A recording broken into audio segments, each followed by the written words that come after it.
Chapter 41. Do you really adore me? Right after Yun Chujio threw the pillow in her hands, she regained her rationality. Come now.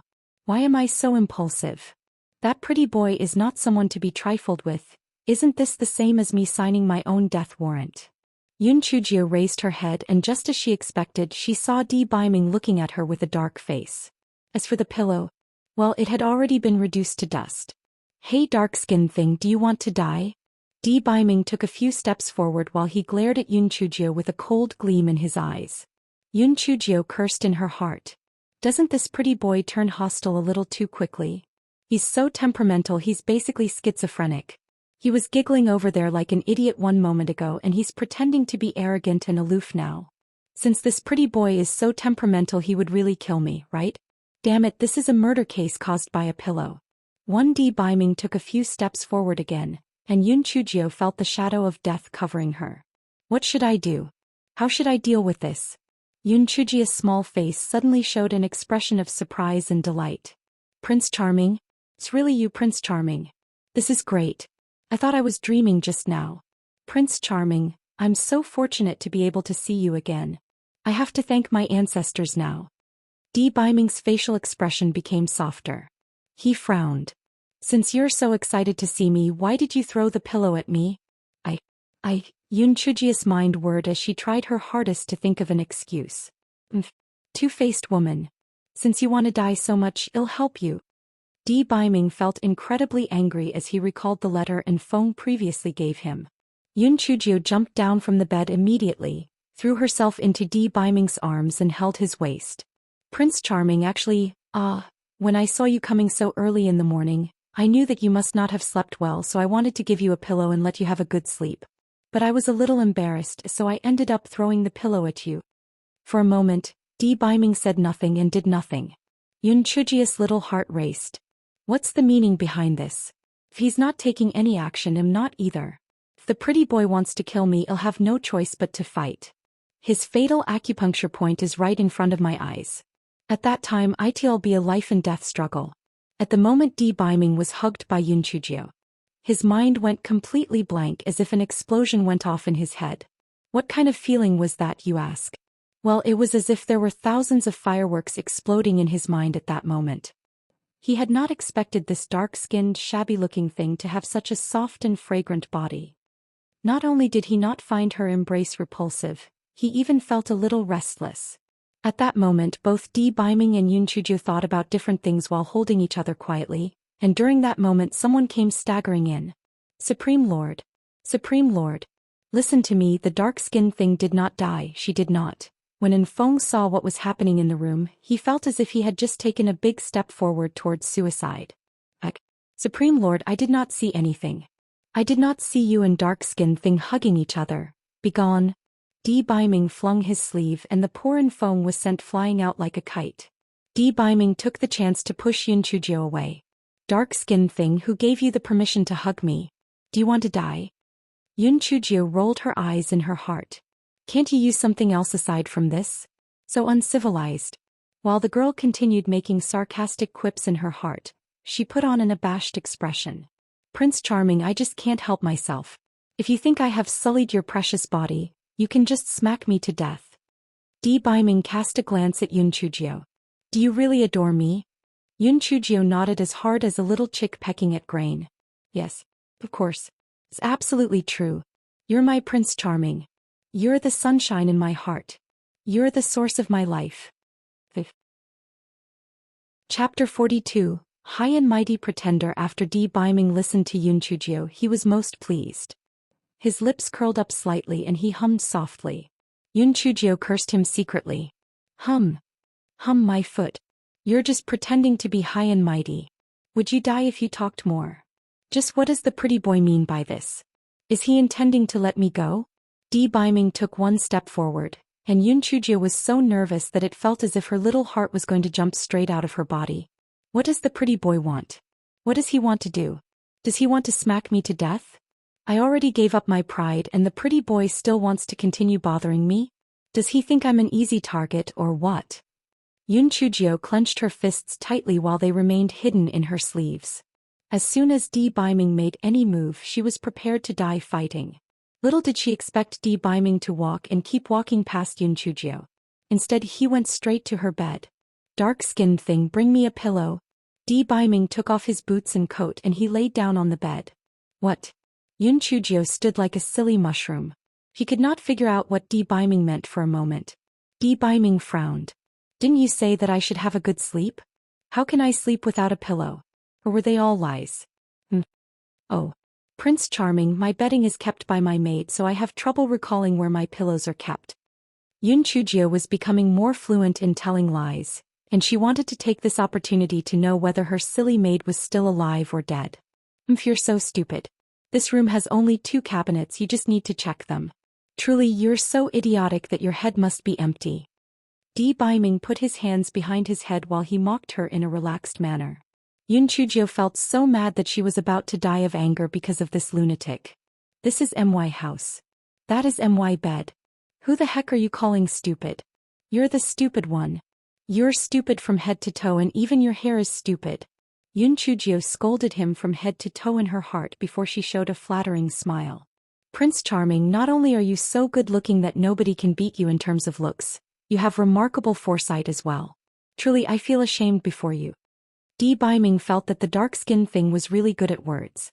Although he always heard people flattering him, their words were too pretentious, unlike this dark-skinned little thing in front of him. He could tell she really adored him. This dark-skinned thing was quite good. Yun Chujio found a pillow from her cabinet and went to stand in front of her bed in a servile manner. Prince Charming, hey, raise the pillow. Di Biming glanced at Yun Chujio before he pursed his lips. You look really ugly. Pretty boy, aren't you being really mean? Just you wait. A girl takes her sweet time for revenge. I will make you kneel down and submit to me one of these days. Yun Chujio took 2 deep breaths, and it was only then that she was able to suppress the raging storm in her heart. Yun Chujio spoke Di Biming in an obsequious manner. Prince Charming, please rest well. I will serve as your guard outside the door and I promise you, I won't let even a single ant enter. Di Biming hummed in satisfaction. Then he actually closed his eyes and fell asleep. Yun Chujio turned around and cursed him silently. Pretty boy, you bastard. To sleep. It'd be good if you just continue sleeping until you die. When Yun Chujio walked out of the room, she saw Chun Yu laying on the floor, completely still. She could not help but feel her heart sink. Has Chun Yu been killed by the pretty boy? Yun Chujio walked close to see if Chun Yu was still breathing, and when she discovered that she was breathing in a very stable manner, she felt her heart relaxing. By the looks of it, she just fainted out of fear. Yun Chu thought for a while. Chun Yu is timid. If she wakes up and causes a ruckus, it'll be bad if she ends up angering the pretty boy. Therefore, Yun Chujio tapped Chun Yu's acupuncture points to make her sleep while she moved her to the couch outside the house. After that, Yun Chujio went outside the house and took a look at the deep pit in the courtyard. She then turned around, looked at the broken doors of the room, touched her own bald head, and thought about the pretty boy laying on her bed. She suddenly felt that her life was damn exciting. 3. Chapter 43. Your Supreme Lord is sleeping. Yun Chujio was gazing up at the sky. Her neck was craned at a beautiful 45-degree angle, a gloomy look on her face. Round the corner someone snickered. Yun Chujio spun around. The source of snickering was the very person the pretty boy had sent flying. And Feng had been tremendously anxious. He had been worried that Di Biming would punish him. That anxiety vanished when he saw the funny look on Yun Chujio's face. He could not help but laugh. Even the usually expressionless Yin could not fight off the twitching of his mouth. Yun Chujio scolded them in her heart. Birds of a feather really flock together. The pretty boy's subordinates are no better than him. What are you laughing at? Have you never seen a bald person, or have you never seen such a beautiful bald head? Yun Chujio glared at Feng fiercely. Feng had grown used to Yun Chujio's erratic personality over the past few days, so he was not bothered. He asked curiously, Dark ninth young mistress, where is our Supreme Lord? Feng had swallowed the words dark-skinned lass that were already at the tip of his tongue. His Supreme Lord had already embraced the dark-skinned lass, so it was possible that this dark-skinned lass would jump up the social ladder overnight. It was better for him to not offend her. He's sleeping. Both of you don't linger around doing nothing either. Hurry up and fill up the deep pit for me. Yun Chujio put a hand behind her back and pointed at the deep pit in front with the other. After Yun Chujio finished talking and Feng and An both looked dumbfounded. She thought, did I fail in pretending to be high and mighty so I wasn't able to give orders to these two? What she did not know was that Feng and An were practically experiencing a baptism of their worldviews, moral views and views in life. The Supreme Lord is sleeping in a lattice bed? Oh my goodness! This is breaking news. The Supreme Lord is the most nitpicky man in the Tianyuan continent. He's also the one who puts on airs the most. Forget about sleeping on a lattice bed, he's someone who'll throw away his belongings if a lady touched it. There are even rumors saying that the Supreme Lord either has problems with his private parts, or he is gay.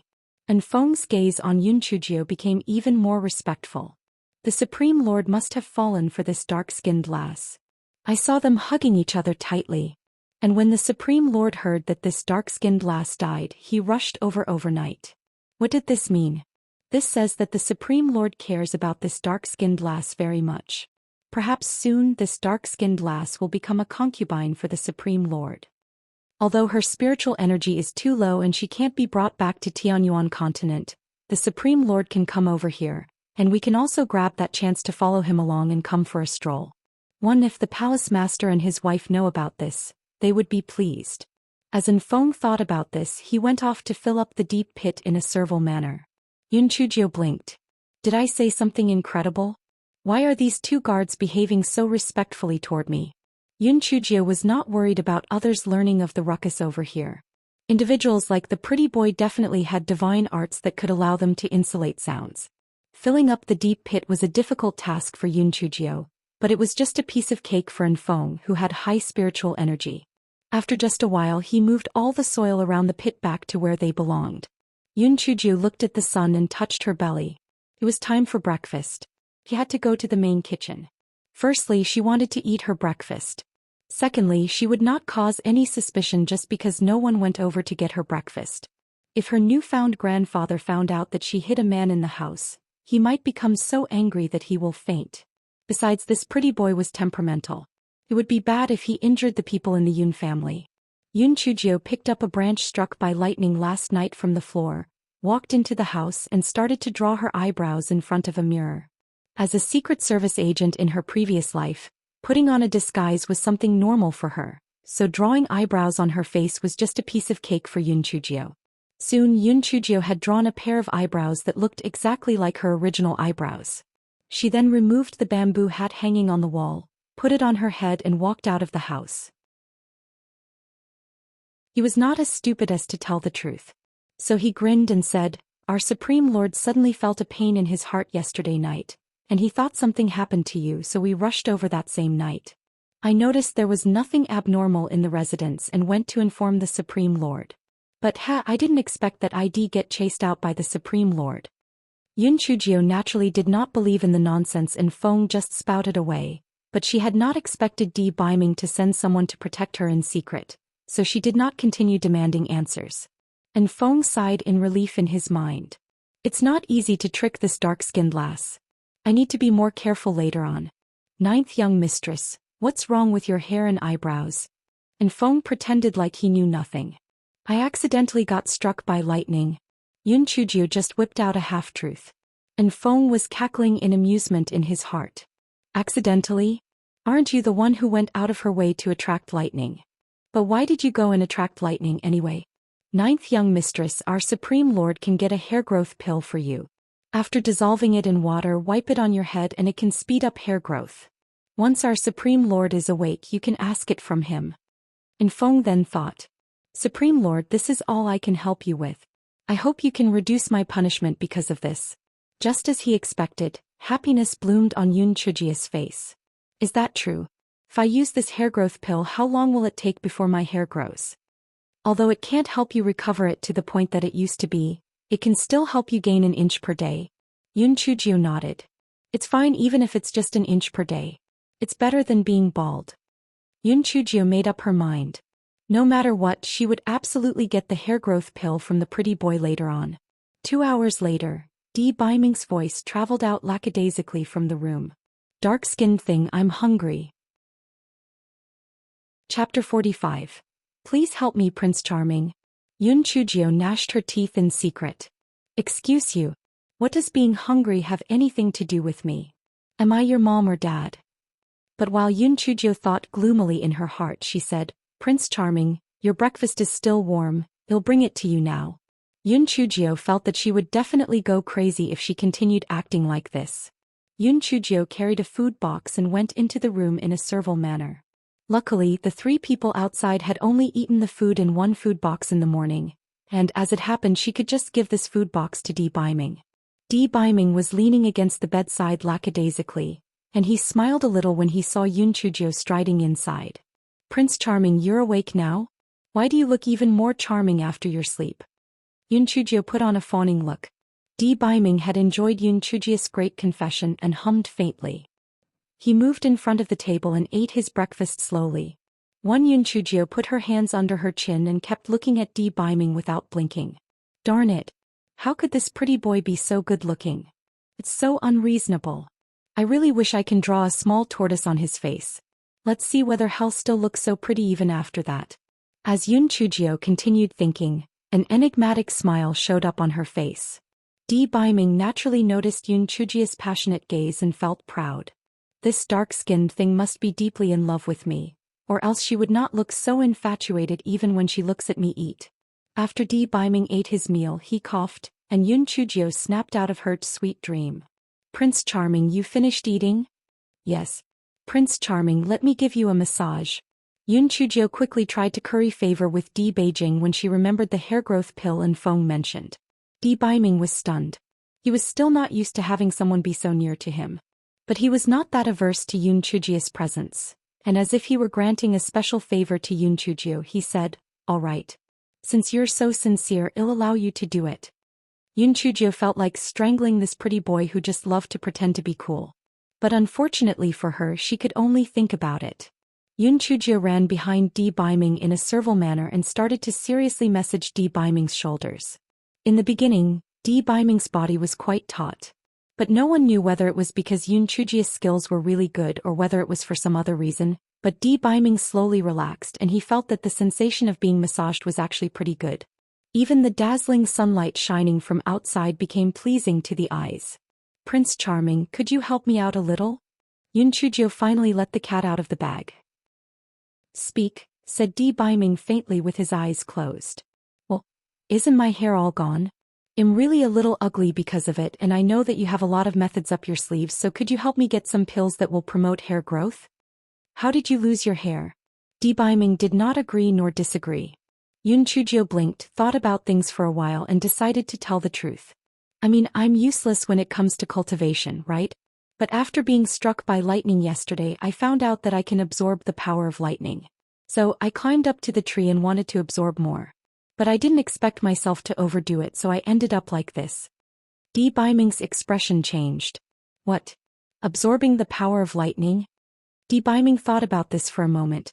Then an expression of realization appeared on his face. It's no wonder why I wasn't able to help clear the dark-skinned thing's blocked meridian system last time. So she has the rare lightning spirit root. Yun Chujio was a bit worried when she saw Di Baiming not speaking for a while. Prince Charming, is something wrong? Di Baiming had a thought appear in his head and he solemnly said, yes. The cultivation of lightning spirit roots is different from the cultivation of other spirit roots. If no one guides you, it'll be very easy for you to go through chi deviation. All her complaints were gathered into just one single sentence. Pretty boy, just you wait. Di Baiming's conscience may have felt a little guilty because he finally mentioned the main topic. Tell me how you absorbed the lightning element and I want details. Yun Chujio became excited and she told him the general gist of her cultivation process. Di Baiming was shocked. While those with lightning spiritual roots could absorb the power of lightning, it was only limited to wandering lightning elements. He had never heard of anyone who could directly absorb lightning into their bodies like the dark-skinned thing. The power of lightning is incredibly wild. If someone absorbs too much of it, the best case would be that their dantian region is destroyed, and the worst case is that they won't even be able to protect their own lives. Judging from what this dark-skinned thing said, she's absorbed 4 lightning bolts? How is that possible? While Di Baiming was feeling very puzzled, Yun Chujio continued and said, Prince Charming, there is still another interesting situation. I found out that purple celestial lightning bolts chase after me but the silver ones don't. Why is that? Beiming suddenly remembered the moment he got struck by the purple celestial lightning in the monster forest. So, this dark-skinned thing is actually the culprit who caused me to suffer that accident.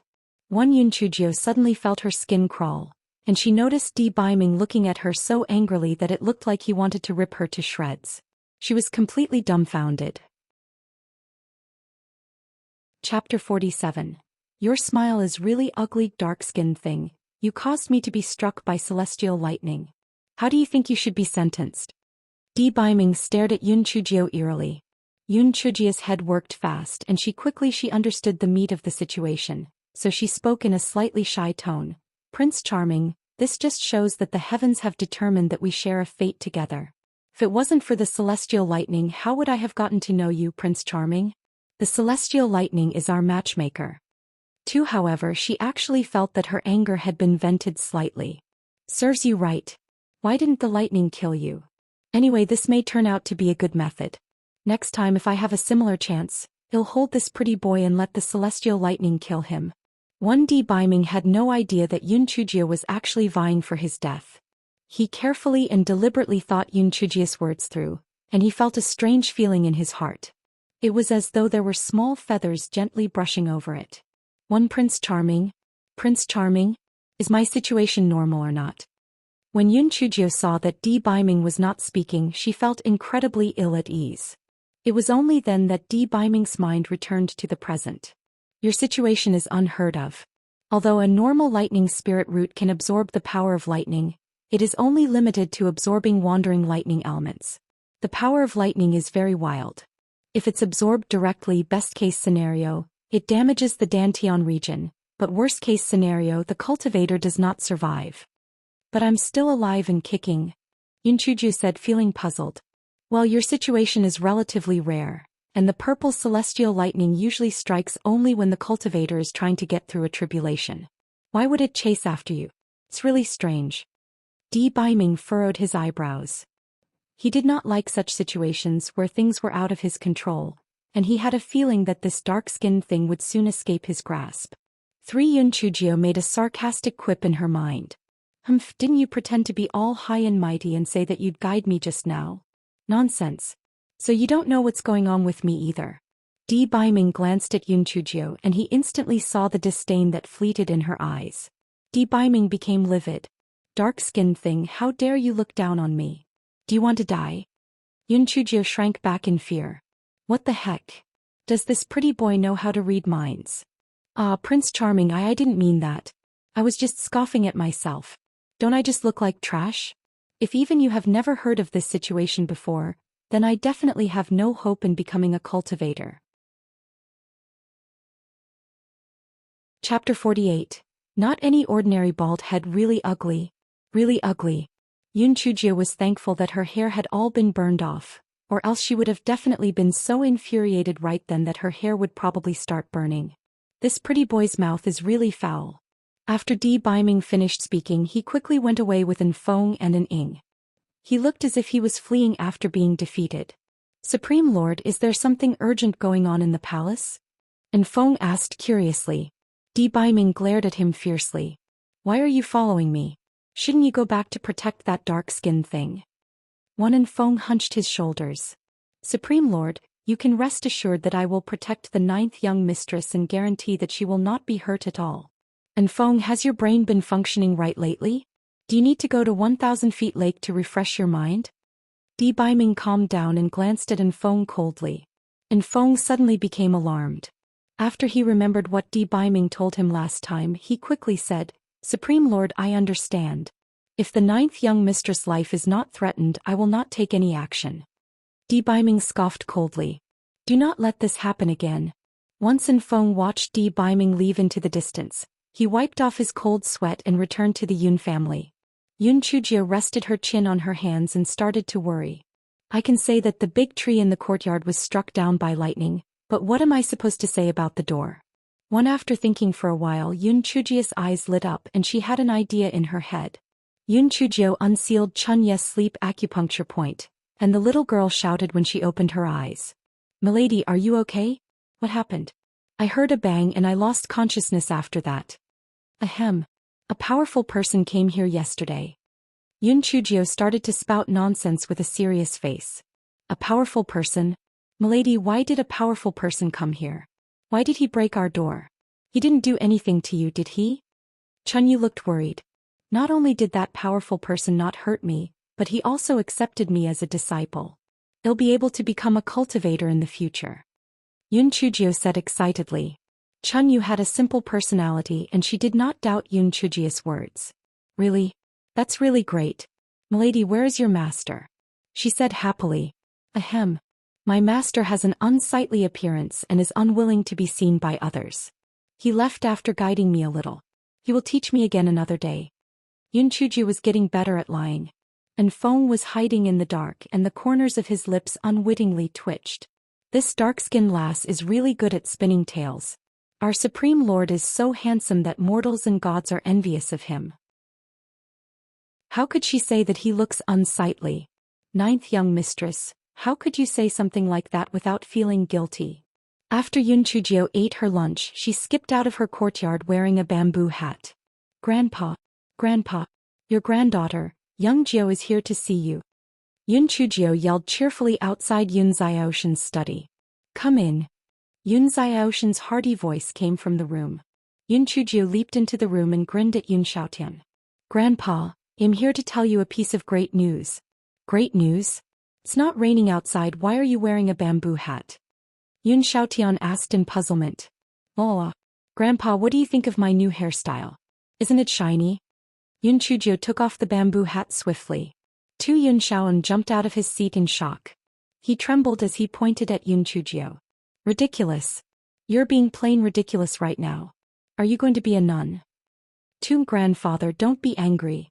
Calm down. Listen to my explanation. My bald head is not any ordinary bald head. This is a symbol of intelligence and wisdom. This is proof that I have become someone amazing in just one move. Yun Chujio said with a grin. Chapter 49. My master is very ugly. Yun Xiaoan was so angry that he panted. Nonsense. This is just a bunch of nonsense. How can a girl be bald? You're just being ridiculous. Yun Chujio bared her teeth. Grandpa, what I said holds more credibility than a black and white document. I can cultivate now. Black and white document? I won't believe you even if it's a gray document and you said that you can cultiva. What did you say?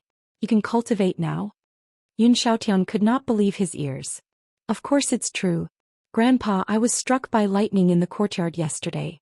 My hair and eyebrows were burned to crisp. Then in the morning a powerful person came to me and said that I have the rare lightning spirit root and wanted to be my master. Yun Chujio said while she gestured wildly. Struck by lightning? A powerful person? Lightning spirit root?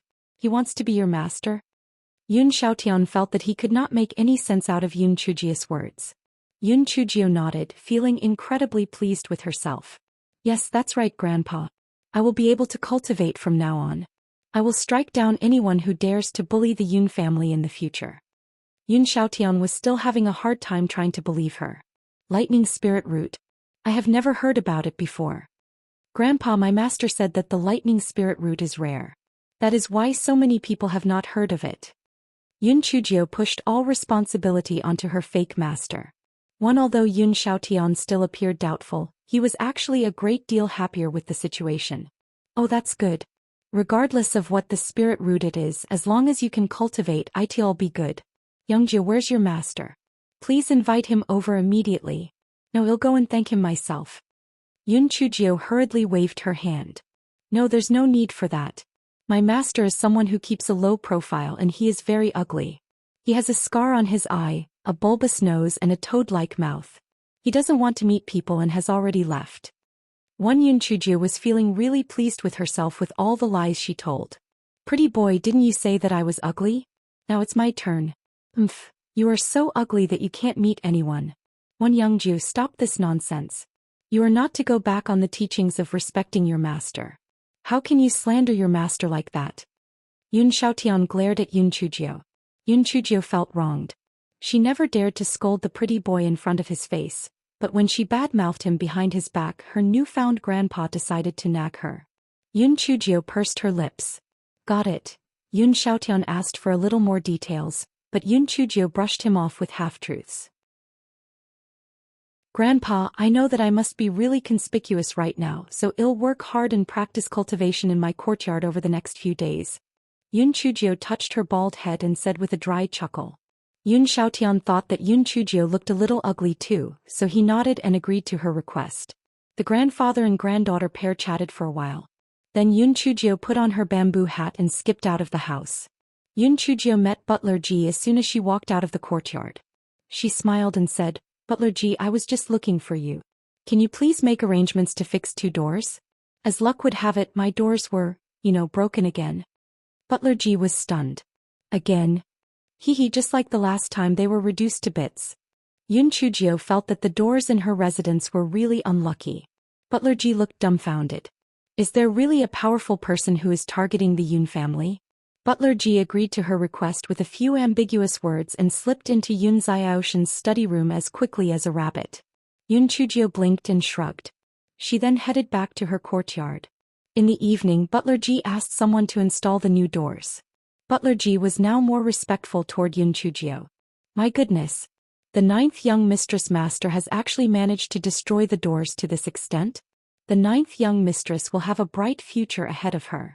However, Butler Ji wondered why the 9th young mistress master would want to break the door. Did he have some special hobby or something?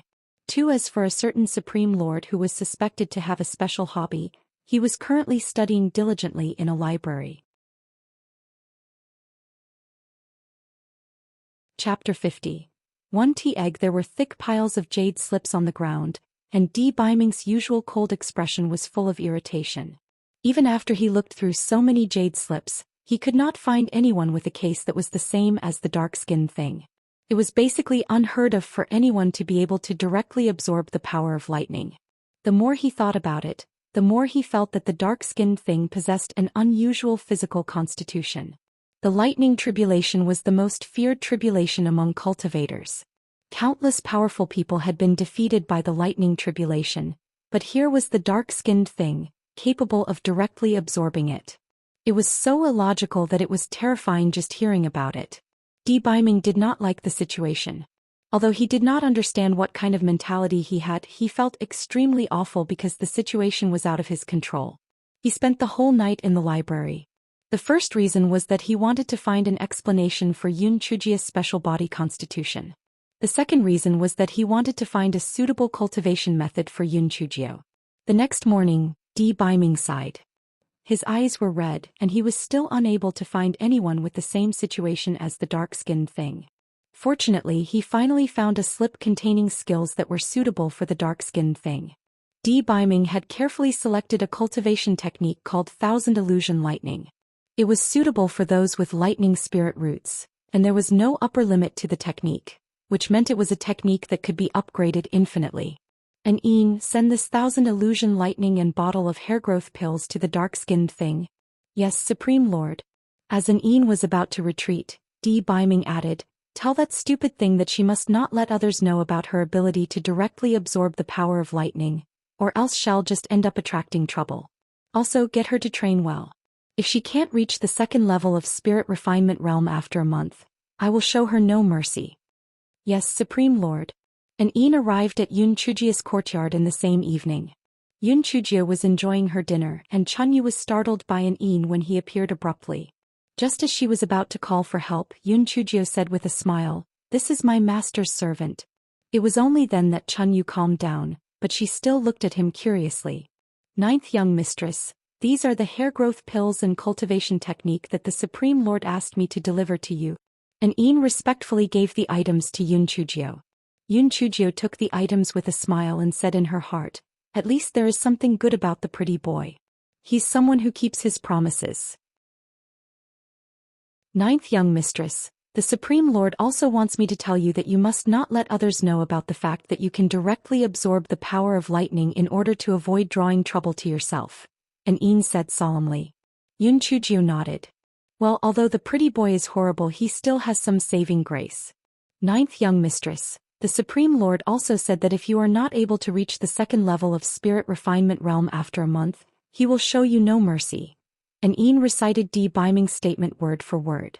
All the feelings of gratitude that Yun Chujio felt toward Di Biming earlier instantly faded away.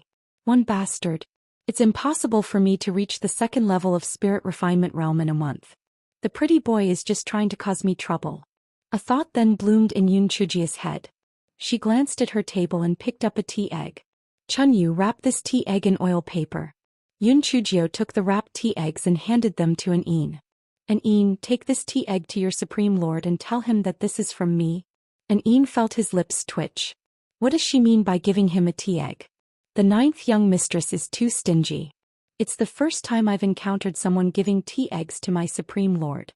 Although an Een was continuously making sarcastic quips in his heart, he went back with the tea egg.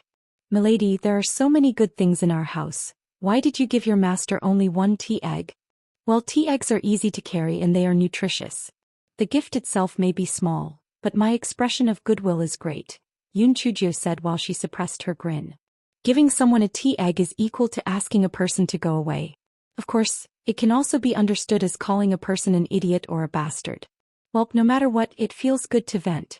The next morning, an Een saw Di Biming and he respectfully handed the tea egg to him. Supreme Lord, this is a gift from the ninth young mistress. Chapter 51. Act pitiful. Di Biming felt shocked. Did the dark-skinned thing just give him a present?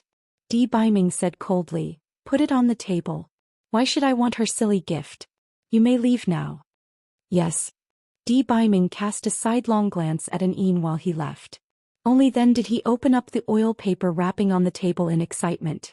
Perhaps he was too anxious, so it took him quite a while to finally open up the oil paper. Want a tea egg? What does this mean? Why did the dark-skinned thing want to give him a tea egg? Was there any special meaning to it? Di Biming thought for a while, but he could not figure it out. Anyway, the dark-skinned thing must have sent it to please him. He could just ask her the next time they met. 3. Although Di Biming had just taken his breakfast, he still ate the tea egg. How strange. Why have I never thought that tea eggs could be so delicious? 3. Tell the kitchen to add a tea egg for me every morning. Di Biming recalled the tasty flavor of the tea egg and instructed the servant. After an Een heard about this incident, he secretly raised Yun Chujio's status to a higher level. The Supreme Lord must be falling for ninth young mistress deeply. Otherwise he would not extend his love to the tea egg. Yun Chujio sneezed hard 3 times. 1 sneeze means someone's missing me, 2 sneezes in a row means someone's talking crap about me behind my back, and 3 sneezes in a row means someone's murmuring about me. Who's murmuring about me? It can't be that pretty boy, right? Speaking of which, the pretty boy's hair growth pill is quite effective, huh? Yun Chujio said in satisfaction as she looked at her close-cropped hair in the mirror. Yun Chujio stayed in the residence for a few days. When her hair grew to shoulder length, she could not stay still anymore. She counted the days with her fingers, and today was an off day for the Yun family's cultivation hall. So, it was the perfect time to hang out with Yun Chu. Yun Chujio asked Chunyu to style her hair into a few braids with some small colorful beads on top. Then she skipped off to look for Yun Chu. Just as she arrived at the doorstep of Yun Chu's residence, she met Yun Chu. The girl was just about to go out. Fifth sister, where are you going? Yun Chujio curiously asked. We are going to the periphery of the monster forest for hunting. We can hunt some wild animals and also get more practical experience. Your hairstyle looks quite unique. Did you cut your hair?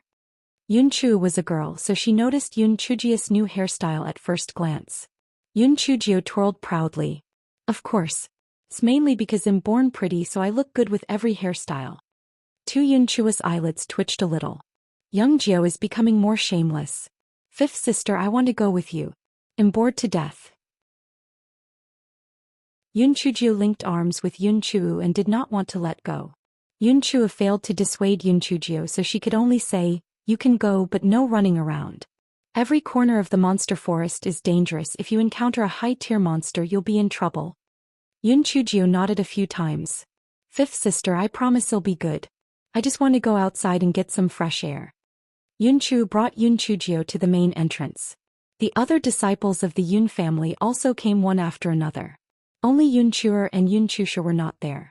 Yun Chushur was too young and Yun Chuer had found himself an excuse to go outside and monkey around. Yun Chujio, you're not going with us, right? We're going to the monster forest for training. We are not going to a restaurant. If you get into trouble, nobody will be able to save you. Yun Chuki sneered. The others did not say anything, but they did not agree with bringing Yun Chujio along as well. A piece of trash without spiritual energy would hold them back. Yun Chujio blinked, which soon turned red. I know I don't have spiritual energy. I'm a burden. Since my brothers and sisters are not willing to bring me along, I'm not going. I'm such a piece of trash. Yun Chujio spoke while she shed tears. Her tiny body shivered constantly. How pitiful she looked. Chapter 52. Chubby Rabbit. When Yun Chujio started to act pitiful, the boys found that they were unable to bear the sight. Yun Chushur quickly comforted her. Young Jio, don't cry. Follow me, I'll protect you since I'm your fourth brother. Yes, young Jio. I have my duty as your sixth brother to protect you as well. Just follow us. That's right. It's not like we can't protect you alone with so many of us around. Young Jio, your eighth brother will protect you.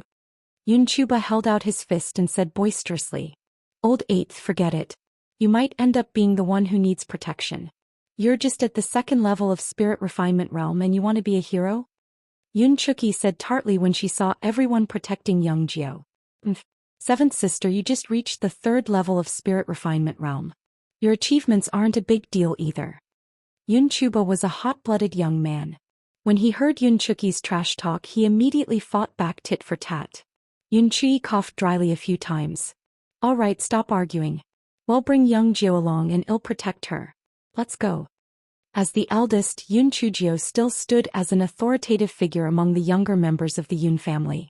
Hence, all of them got on their horses and brought their guards along to head to the monster-infested forest. Yun Chui picked an obedient filly for Yun Chujio, and she stopped shedding tears immediately. She happily got on the filly, moved next to Yun Chu, and started to chat up a storm with her. There were no visible signs of any sadness on her at all. Everyone suddenly felt like they had been cheated. Young Jio, could you at least be more professional when you're putting up an act? Yun Chuki angrily said to Yun Chushan. Third sister, young Jio is becoming worse. She sounds so convincing when she lies. Yun Chushan stared at Yun Chujia's back. Disgust flashed in her eyes, but she softly said, young Jio is still young. Since everyone pampers her so much, she can't avoid being a bit unpredictable. It's all because the head of the household treasures her so much. These people are just trying to curry to her favor. That piece of trash is just marching to her own death by going to the monster forest when she has no spiritual energy whatsoever. Yun Chuki became angrier after she listened to Yun Chushan.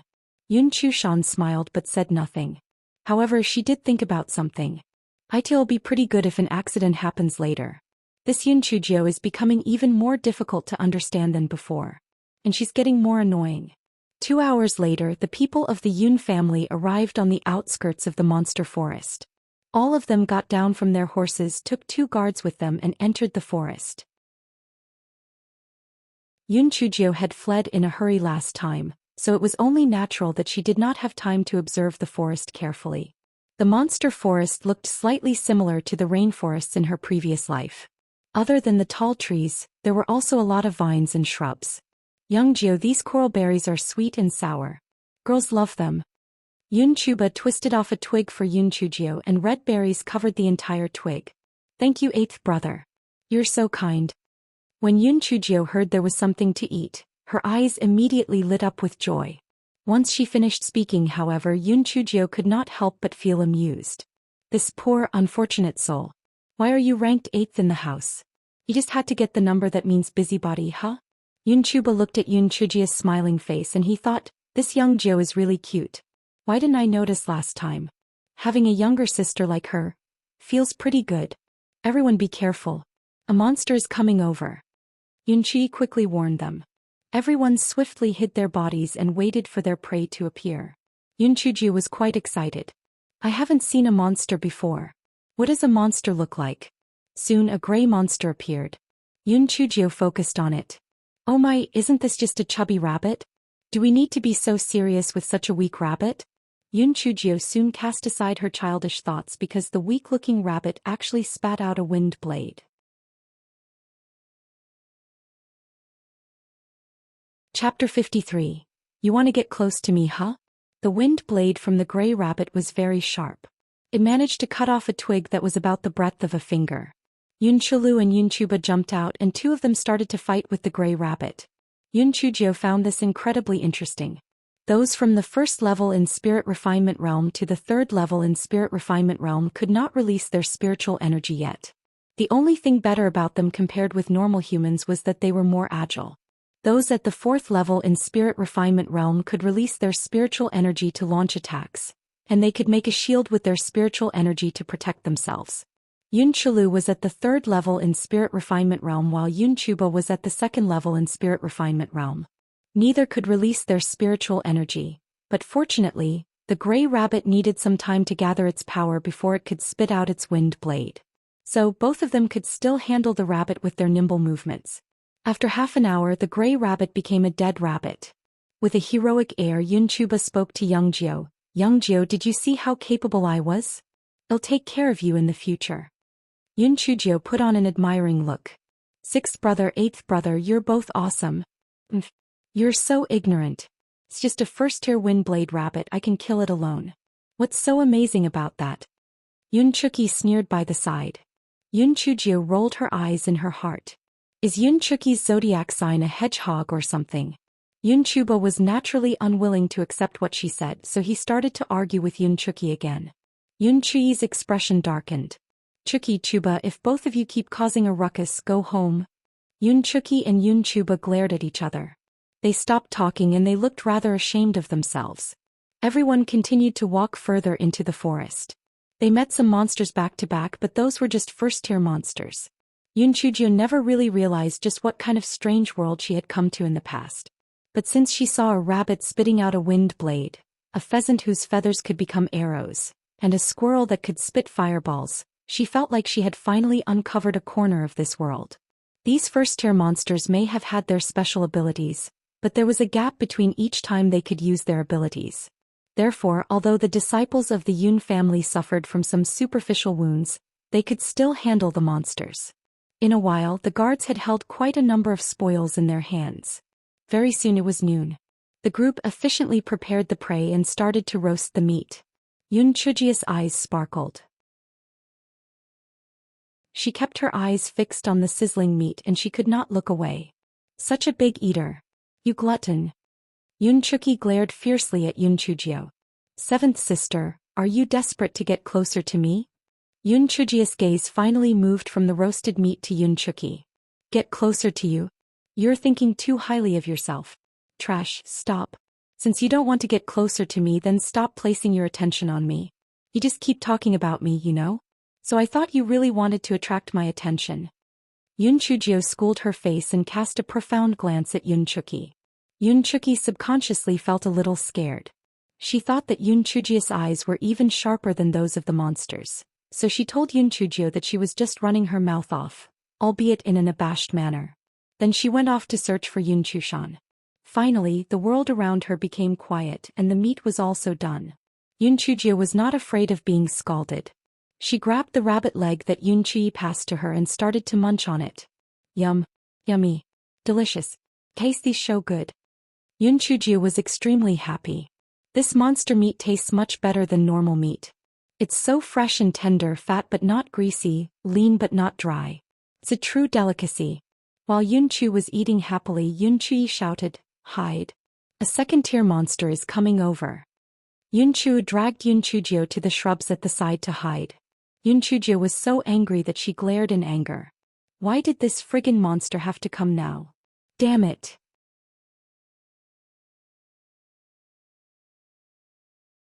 Chapter 54. Metal Bone Bear. A large metal bone bear ran over, grabbed its prey on the spit and ate it. Yun Chujio was so livid that her eyes turned bloodshot.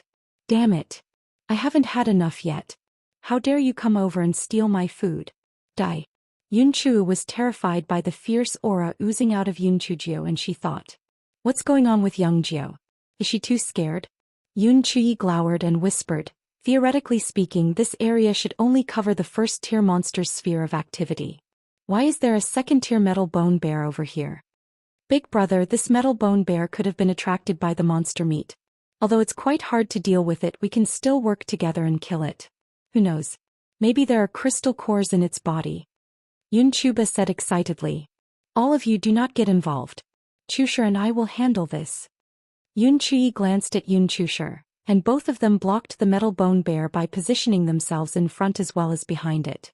Yunchui raised his hands and a wind blade went flying toward the metal bone bear's chest. Yunchuju was excited. So, that's how spiritual energy looks like when it's released.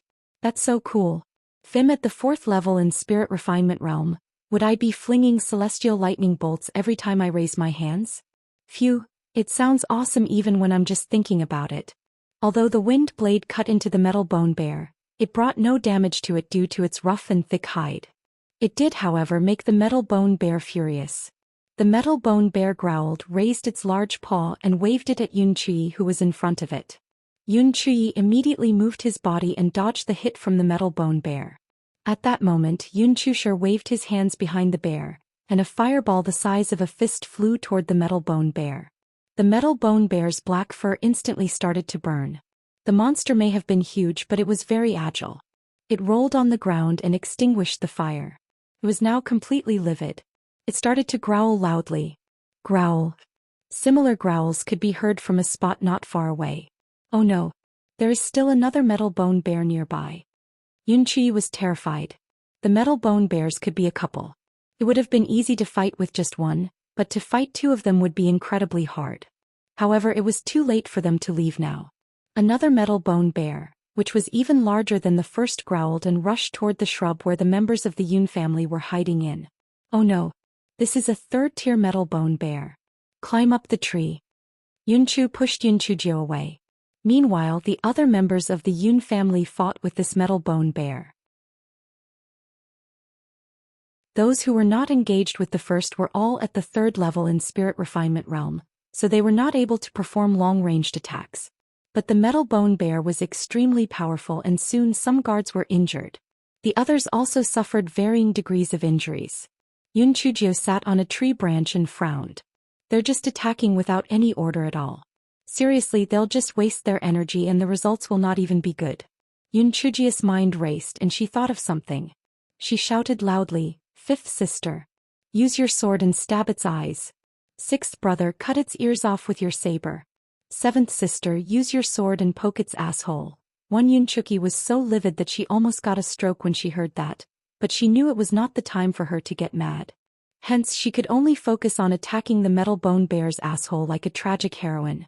3 after 1 hour, both metal bone bears fell to the ground with a boom, and the members of the Yun family were so exhausted that they collapsed on the ground as well. Yunchujio climbed down the tree with deft movements and kicked one of the metal bone bears viciously. Damn you! You're at fault for snatching my roasted meat. I blame you for disturbing me during my mealtime. I'll roast you and eat your paw later. Yunchujio were exhausted and you can only think about food. You're so ungrateful. Yunchuki spat while she panted. Just as Yunchujio was about to say something, the sound of footsteps was heard from the distance, and judging by the sound, there were quite a number of people coming toward them. Everyone raised their heads and they saw the Bai family approaching them. Bai Moyu was leading them. Surround them. Kill them. Bai Moyu said ruthlessly.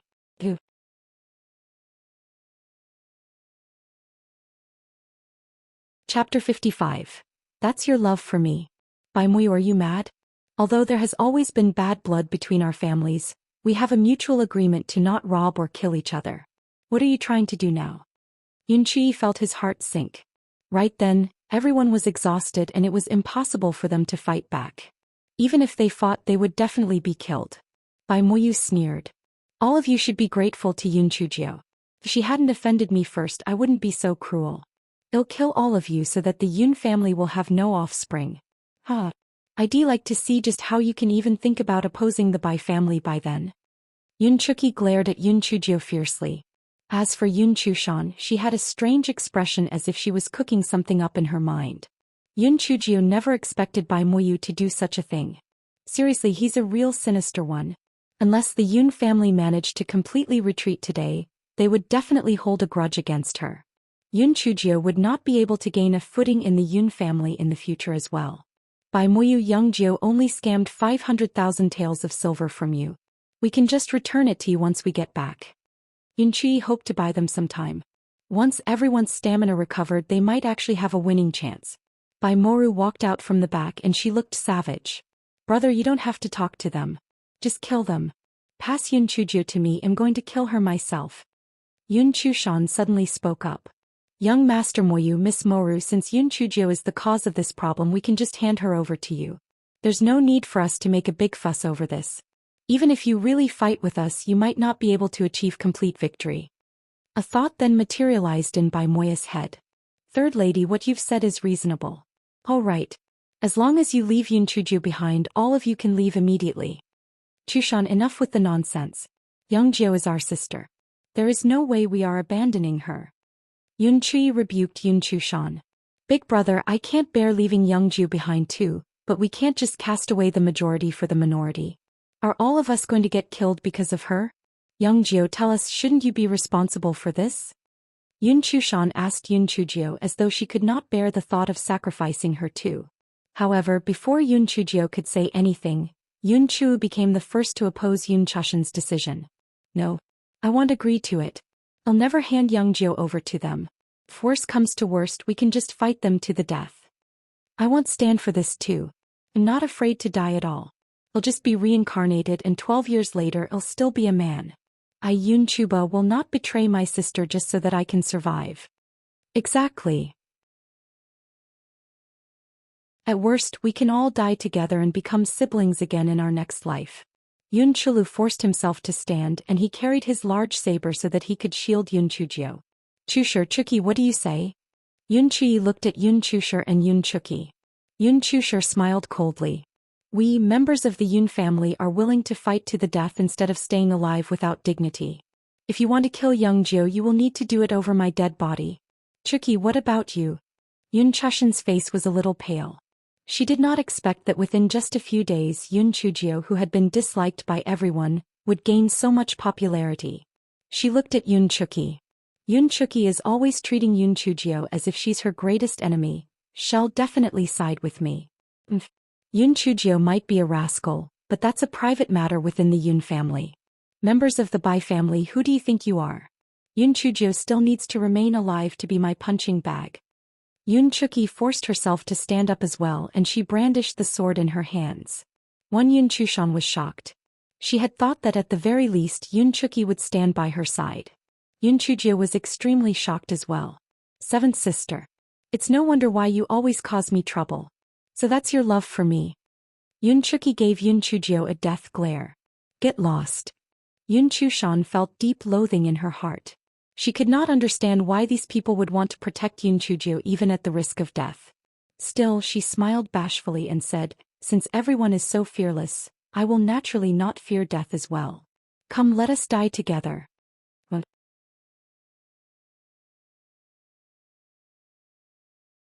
Chapter 56. I thought you were supposed to be trash. Bai Moyu looked at the Yun family members, a sinister look creeping along his features. Since you want to die so much, don't blame me for doing this. Go. Leave none alive. Wait. Yun Chujio skipped to the front and said, you can just kill me, let my brothers and sisters leave.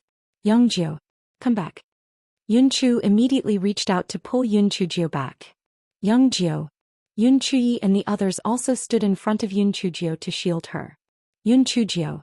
Get your stupid asterisk over here. Yun Chuki glared at Yun Chujio. Yun Chujio pretended to be strong and smiled at everyone. I understand your kindness toward me, my brothers and sisters. Third sister is right. I can't have everyone die because of me. When all of you go back, please just give me a grand funeral and offer more joss papers on the 1st and 15th of every lunar month for me. Oh, and good food. That'll do. Nonsense. Youngjio will not abandon you. Yun Chui scowled at Yun Chushan when he heard what Yun Chujio said. I know that this third sister of mine is a scheming individual, but I didn't expect her to be so selfish.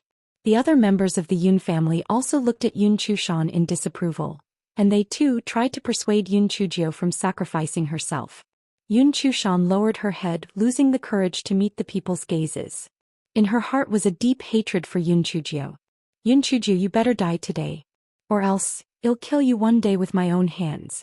Big brother, you don't have to say anything else, I've made up my mind. I've wronged the Yun family many times in the past, and you can think of this as me making up to all my wrongdoings. By Moru, didn't you say you want to kill me? Just kill me if you have the guts to do so, don't be all bark and no bite. You better not disappoint me. Yun Chujio suddenly wrenched herself from Yun Chua's grasp and rushed toward Bai Moru. Bai Moru's eyes had been bloodshot for some time. When she saw Yun Chujio run toward her, she lifted her sword and slashed at Yun Chujio. The members of the Yun family wanted to move forward, but they were blocked by the Bai family after a wave from Bai Moya's hand. Bai Moyu did not move forward to help Bai Moru. In his mind, he believed that Moru must have been careless and fell for Yun Chujio's trap last time. Now she would definitely be able to kill Yun Chujio and in turn, prevent this incident from turning into an inner demon that would plague her during her cultivation in the future. Also, even if Moru is in danger, it'll never be too late for me to help. There's no way someone at the 4th level in Spirit Refinement Realm, would not be able to deal with a piece of trash. Right after Bai Moyu thought of this, he heard a horrible shriek. Big brother, save me. Bai Moyu turned around and saw Yun Chujio holding a sword against Bai Moru's neck. Her right arm hung unnaturally limp by her side, a clear sign that it was dislocated. What happened? Bai Moyu could not believe what he saw. In just around 10 breaths, Moru had actually been suppressed by that sorry excuse of a human being. The members of the Yun family were shocked as well. But they had managed to see all that transpired. When Bai Moru's sword went for Yun Chujio moved around Bai Moru with bizarre movements and hit Bai Moru's shoulder with a knife hand strike. The sword on Bai Moru's hand was then grabbed by Yun Chujio, and immediately after Yun Chujio had pressed the blade against Bai Moru's neck. The entire process had lasted only around the span of 10 breaths, and the members of the Bai family had not even managed to register what had happened. For a period of time, both the Bai family and Yun family were a little dumbfounded. Isn't Yun Chujio supposed to be trash who can't cultivate? Just what sort of skill did she possess to subjugate Bai Moru with just one move? It had to be known that she was at the 3rd level in Spirit Refinement Realm. Even someone at the 5th level in Spirit Refinement Realm might not be able to do that. Had Yun Chujio been hiding her skills all this while? Yun Chujio bared her teeth. Bai Moyu, take your people and go, or else I'll kill Bai Moru. Bai Moya's face was livid with rage. He resented Bai Moru for her incompetence. It was all her fault that his plan had been completely ruined. Let go of Moru first and I'll let you all leave, Bai Moyu said with a gloomy look. Do you think I'm dumb? I'll let go of Bai Moru when we're safely back home. But Yun Chujio was a cunning person. There was no way she would be fooled.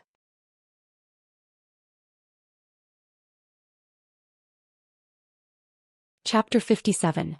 You can watch while we eat. Bai Moyu was so angry that he gnashed his teeth together. Fine, Yun Chujio. Withdraw. The people of the Bai family moved behind Bai Moyu, and all the people of the Yun family surrounded Yun Chujio. Yun Chuki pursed her lips. Yun Chujio, apparently you're not so useless after all. Yun Chujio bared her pearly whites. 7th sister, I'm beginning to really find your consistent act of finding faults in me really addictive.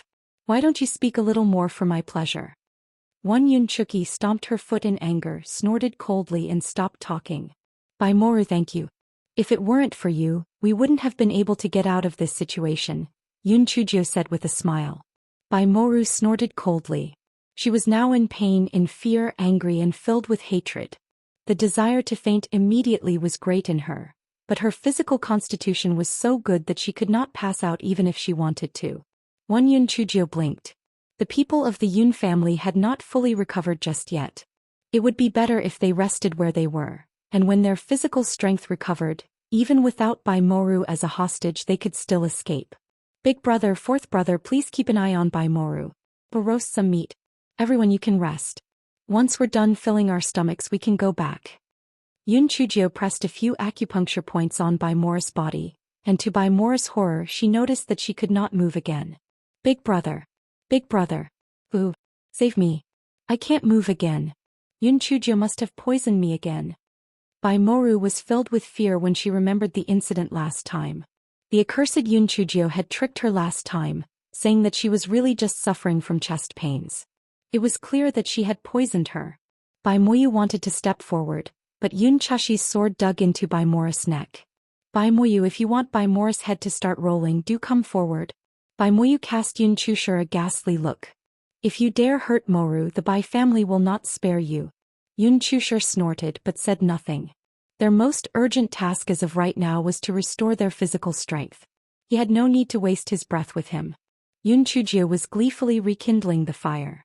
Then she hung the leftover wind blade rabbits and red feather chickens they hunted just now over the fire to roast them. The huge metal bone bear's paw looked so tasty in her eyes that she almost started drooling. Unfortunately, this thing cannot be eaten raw. It had to be dried for a year before it could be stewed in honey and eaten. The scent of roasted meat gradually spread. The Yun family started shoving food into their mouths. After all, they had their mealtime interrupted after a few bites of their metal bone bear paws. They were still hungry.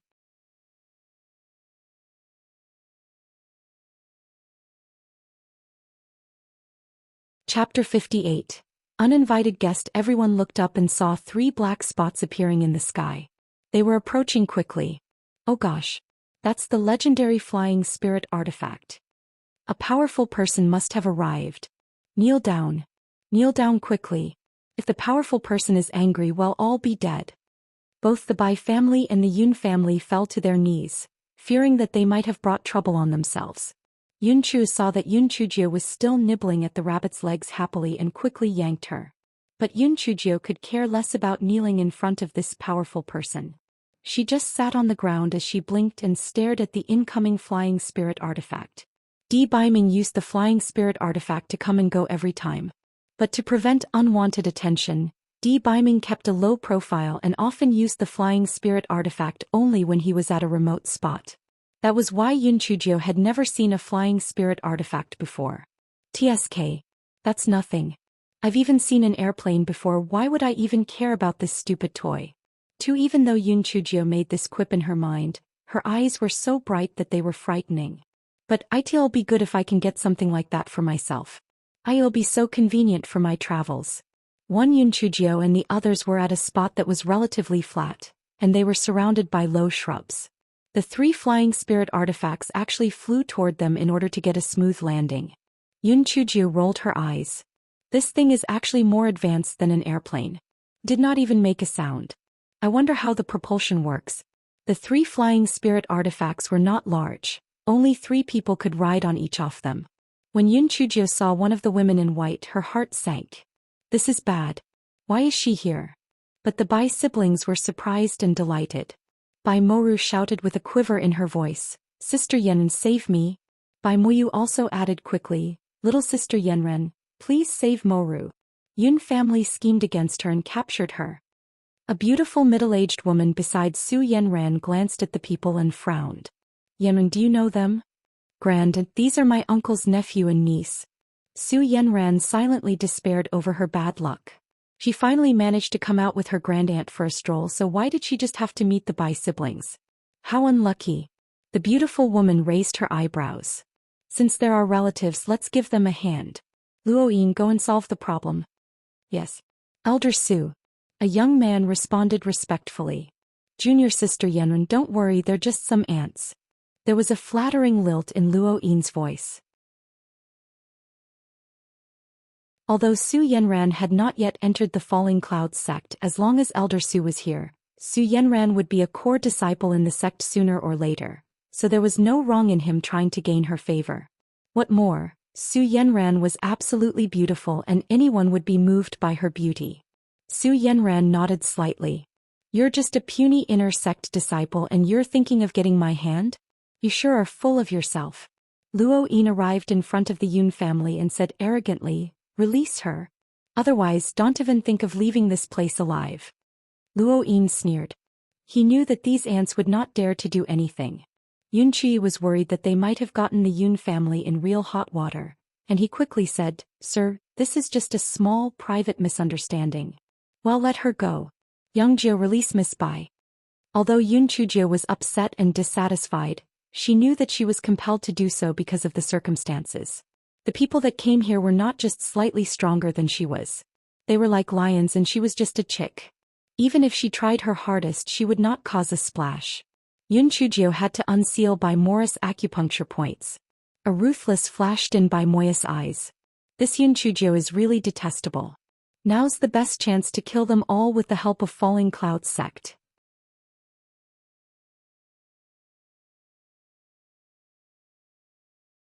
Chapter 59. Bring me to your master. Baimoyu gave a signal to Baimoru. They moved forward and arrived in front of the beautiful woman. Falling to their knees, they said, Elder Su, thank you for your help. Elder Su just glanced at them through the corner of her eye and said indifferently, get up. Since you're both Yanren's relative, we do not need to be strangers. When Baimoyu saw that Elder Su did not intend to ask what had happened, he knew that it was clear she did not intend to continue interfering with the matter. He gnashed his teeth secretly and decided to risk everything. Elder Su, even so we have to thank you. Yun Chujio owns a mysterious poison. If you hadn't helped us, my sister might have ended up with a tragic fate. Just as he expected, Elder Su was now interested. Mysterious poison? Baimoyu was delighted. Yes, my sister has been poisoned twice. After she was poisoned, she couldn't move the rest of her body except her head. Oh, there's such a poison around. Elder Su was really interested now. Even the soul-scattering pill could only seal a person's spiritual energy. A poison that limited a person's movements could even be compared to an imprisonment talisman. But poison could be concealed as well as an imprisonment talisman. Besides, the price of an imprisonment talisman was not cheap. If she could get the recipe for this poison, her trip would be really worthwhile. After she got hold of this recipe, there would be no reason for Yun Chujio to live. In the future, this recipe would be unique to only Su Ruiyun. One absolutely. Little sister Yanren can testify for me. Baimoyu was very happy. Yun Chujio, you are so dead. Su Yanren's eyes flashed a little. Although she did not like how Baimoyu took advantage of Elder Su for revenge, she saw that Elder Su was very interested in the antidote, so she agreed and said, Grand Aunt, the last time little sister Moru was poisoned by Yun Chujio, she had scammed them of 500,000 taels of silver to be cured. Elder Su looked satisfied when she heard this. She had only come to collect some green-feathered mugwort that was unique to this place, but she had not expected such a bountiful harvest. Luo Yin had been observing everyone's words and expressions. When he saw an opportunity, he put on an arrogant air and ordered, Who is Yun Chujio? Hurry up and give up the recipe for the poison to Elder Su or else. The people of the Yun family knew that things were not good when they heard what Baimoyu said. When they heard Luo Yin's words, all of them tried to persuade Yun Chujio into handing over the poison recipe. After all, no matter how important the poison recipe was, it was not as important as their lives. Yun Chujio felt as if there was a storm raging in her heart. Damn it. Where in the world am I supposed to get this poison recipe? Besides, even if she really had a poison recipe, she might be killed after she handed it over. She was also worried that the Yun family would suffer because of it as well. Baimoyu, you should really just drop dead. Even if she told them about her technique with sealing acupuncture points truthfully, they would still be killed. What should I do? Elder Su noticed that Yun Chujio had not said a word even up to this moment. She could not help but snort, and a mighty pressure went charging at the Yun family. The Yun family could not bear with the pressure. They fell limp on the ground. The guards even coughed up blood since they were already injured to begin with. Yun Chujio did not feel anything unusual. Her mind started racing and she instantly came up with an idea. Yun Chujio decided to stand up and said arrogantly, Elder Su, since things have progressed to this point, I have no choice but to tell you the truth. My master gave me the poison. If you want the recipe, go and get it from him. When Elder Su saw how Yun Chujio was unaffected by her might, she could not help but be puzzled. Your master? Who is your master? My master doesn't allow me to tell others his name. He told me that whenever I meet a strong enemy, I am to tell them that he is the elder of the spiritual essence sect. If you don't show him respect, he will naturally uphold justice for me. Yun Chujio's expression was filled with arrogance.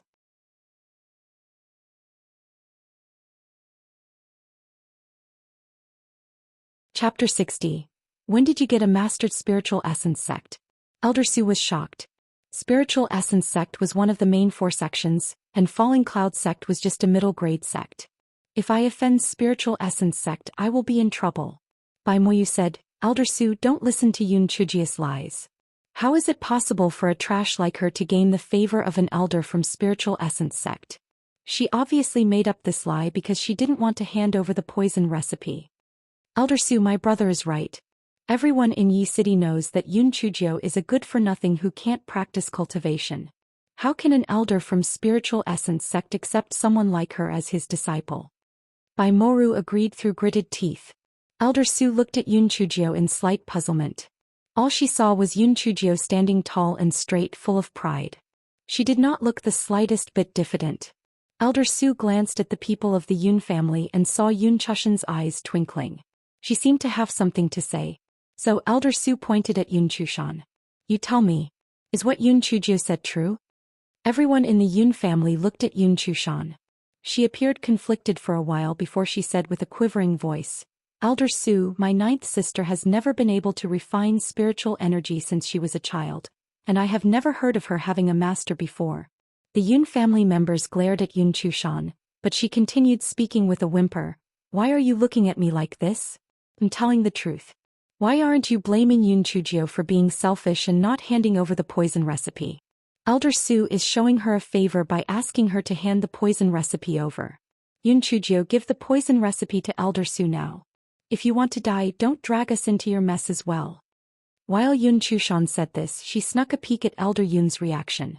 That idiot Yun Chujio is going to die regardless of whether she hands over the poison recipe or not. And if things go south, the Yun family might be destroyed as well.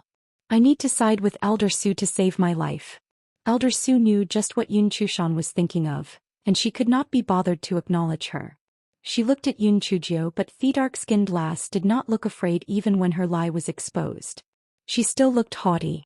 Hey lass, did your master give you a memento? Elder Su was truly wary of the Spiritual Essence sect. Even if Yun Chushan had already testified against Yun Chujio, Elder Su did not dare to do anything to Yun Chujio rashly. Memento? No. My master brings me a lot of delicious food every time. It's gone after I ate them. Yun Chujio could not help but say in resignation. She even shrugged for good measure. What nonsense. Which master on earth would only give their disciple food but no memento? Elder Su, Yun Chujio is always lying. Don't believe her. Bai Moru screeched. Elder Su glared at Bai Moru in displeasure, and Bai Moru felt a pressure on her chest. She immediately shut her mouth. Still, she glared at Yun Chujio with a poisonous look in her eyes. Yun Chujio, you have neither spiritual energy nor memento. In this case, no one will believe what you say. How about this? Have you come to Falling Cloud sect as my guest for a while? When your master comes, I can meet him as well. Elder Su was not willing to take the risk of offending Spiritual Essence sect, but she was not willing to give up on the poison recipe just yet. So she came up with an idea. If Yun Chujio's so-called master doesn't come and claim her, it won't be too late to kill this girl. But Yun Chujio was not scared at all. Instead, she looked eager. All right. I'm tired of Yi City anyway. I might as well hang around at Falling Cloud sect. Big brother, please head back and tell Grandpa to ask my master to come and pick me up at Falling Cloud sect when he shows up. Yun Chui almost burst into tears.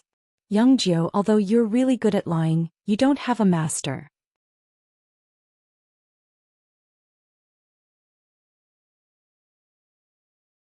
Chapter 61. Green Giant Beak J. At first, Yun Chui refused to leave. He was worried about leaving Yun Chujio alone here, so she blinked at him. On second thought, Yun Chui realized that the spiritual power of his people was low, so there was nothing they could do here. If he went back and reported this to his grandfather, perhaps his grandfather would have a way to save Xiaojio. Yun Chui then left with the Yun family. Yun Chujio heaved a sigh of relief. My cheap grandfather thought that I had a master, so he probably wouldn't act rashly. At least for the time being, the Yun family wouldn't be in danger. Next, not only do I have to think of a way to escape, but I also have to think of a way to prevent future troubles. Seeing that the people from the Yun family had left, Elder Su said to the people from the Luo Yun sect, "Let's go. We're going to collect the wormwood." Everyone from the Drifting Cloud sect led Yun Chujio deeper into the demonic beast forest. Bai Moya's heart stirred. Elder Su, let us follow you. Although our spiritual power is low, we can still do some miscellaneous things. Elder Su pondered for a moment before saying, "Come along." We'll be responsible for our own lives. Bai Moya's face lit up as he led the Bai family over. Although Yun Chujio was anxious in her heart, she looked entirely innocent. One moment she was picking wild fruits to eat, and the next moment she was surprised and curious about plants she had never seen before. The more she said this, the more Elder Su believed her words. If not for her confidence, how could a little girl have such strong willpower? Therefore, Elder Su was still polite to Yun Chujio and let her jump around. Bai Moru was so angry that her nose was almost crooked. Was Su Yanran's aunt stupid? Yun Chujio was obviously lying and she actually believed her? How stupid. Su Yanran also did not believe Yun Chujio's words. I can't even enter a super sect like the Linghua sect with such good qualifications. How could a useless Yun Chujio be chosen by an elder of the Linghua sect? Although they encountered a few Tier 2 or even Tier 3 beasts along the way, the weakest among the Drifting Cloud sect disciples was at the 6th level of spirit enhancement. Considering how many of them there were, it didn't take much effort to get rid of them. Soon they reached the first layer of the demonic beast forest. Only then did they truly enter the demonic beast forest. The previous part was merely the outer layer of the demonic beast forest. The wormwood was a middle-grade yellow-grade spirit medicine. Although its grade wasn't high, there were often accompanying beasts around it.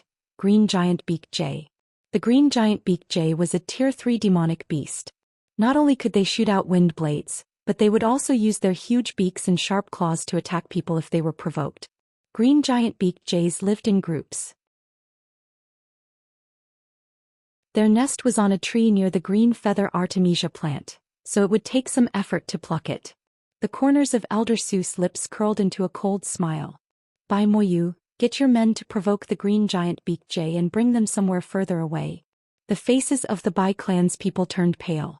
The Green Giant Beak Jay was a Tier 3 demonic beast and there were so many of them. If we went to provoke them, would we still have a chance to live? The Bai family looked pleadingly at Bai Moyu, hoping that he would reject them. Bai Moyu hesitated for a moment. Elder Su, the spiritual power of the people I brought is weak. This, Elder Su harumphed coldly. If you are unwilling, you can leave now. Bai Moyu gritted his teeth. If he offended Elder Su, the Drifting Cloud sect would definitely not be able to enter. Go ahead. Don't worry. If you survive, our Bai family will not mistreat you. If you unfortunately lose your life, your family will also receive a huge compensation. If you don't go, humph. Bai Moya's expression was ruthless. Even though the Bai family's people were angry and hateful, they didn't have the strength to resist. They could only grit their teeth and anger those Green Giant Beak Jays. After the Green Giant Beak Jays were lured away, the people from the Drifting Cloud sect began to quickly pick the wormwood. Yun Chujio had also thought of doing something to kill all these people with the help of the Green Giant Beak Jay, but after thinking about it, she felt that it was inappropriate. Firstly, she was not completely confident that she could escape. Secondly, even if these people were dead, the Su family and the Drifting Cloud sect would definitely investigate and the Yun family would still be unlucky. She nodded.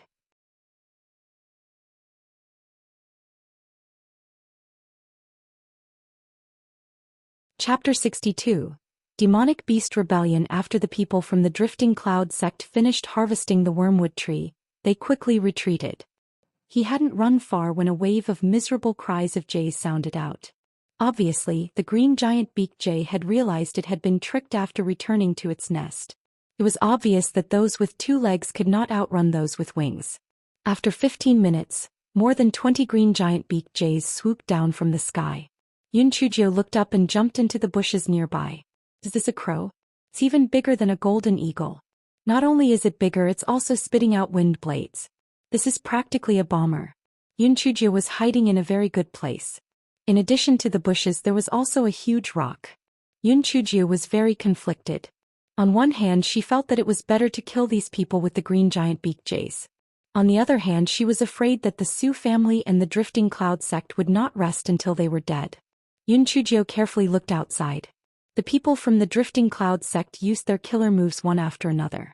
Fireballs, wind blades, and water arrows all attacked the Green Giant Beak Jay. The Drifting Cloud sect quickly fell into a disadvantageous position. At this moment, Elder Su made his move. There seemed to be a defensive spirit treasure on Elder Su's body. The wind blades were all blocked 1 foot away. She raised her hand and wind blades attacked the Green Giant Beak Jay. Elder Seuss wind blades were much larger than the ones spat out by the green giant beaked jays. Moreover, each time 3 wind blades attacked together, the power was tremendous. Yun Chujio secretly pondered. This Elder Sue really had some skills. He should be a martial practitioner. He had to think of a foolproof plan. After Elder Sue attacked, the drifting cloud sect gradually gained the upper hand. The green giant beaked jays angrily left. Everyone did not have time to rest and quickly continued to run outside. Yun Chujio followed them obediently.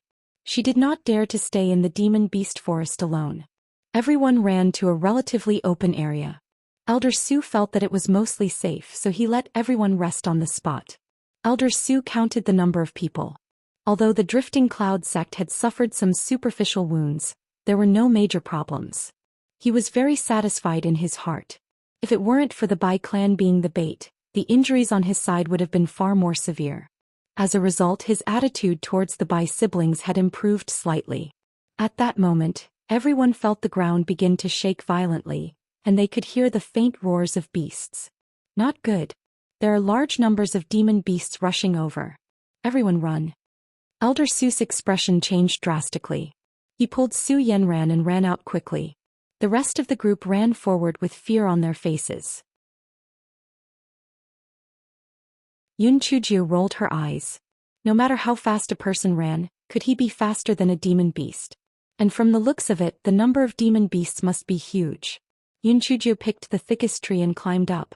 To prevent herself from falling, she tied herself to the tree branch with her belt.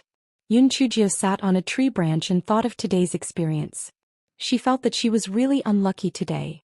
Not only did he encounter the white trash man, but he had also provoked the drifting cloud sect. He had just escaped from the claws of the green giant beaked jay, and now he had encountered a large group of demon beasts. Why did these demon beasts run out to scare people instead of staying in their own territory? As Yun Chujio was thinking, the ground began to shake even more violently, and a large number of demon beasts came roaring. Yun Chujio was so scared that she shrunk her neck. Oh my god, what level is this demon beast? Some demon beasts are even larger than elephants, like small mountains. They seemed to be avoiding something as they charged forward blindly. Some of the weaker ones were actually trampled to death by the other beast. Yun Chujio couldn't help but rejoice that she didn't run with Elder Sue and the others. With the speed of these demon beasts, they would catch up with them very quickly. Just as Yun Chujio was secretly rejoicing, a huge demon beast slammed its hoof on the tree where Yun Chujio was hiding. At this time, Yun Chujio deeply understood what it meant to be caught in her own trap.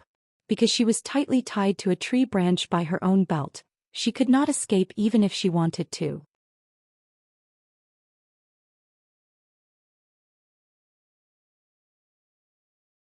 Chapter 63. Going further and further, all these things happened in a flash. It was too late for Enfeng, who was secretly protecting Yun Chujio, to save her. Enfeng felt like the sky was about to collapse.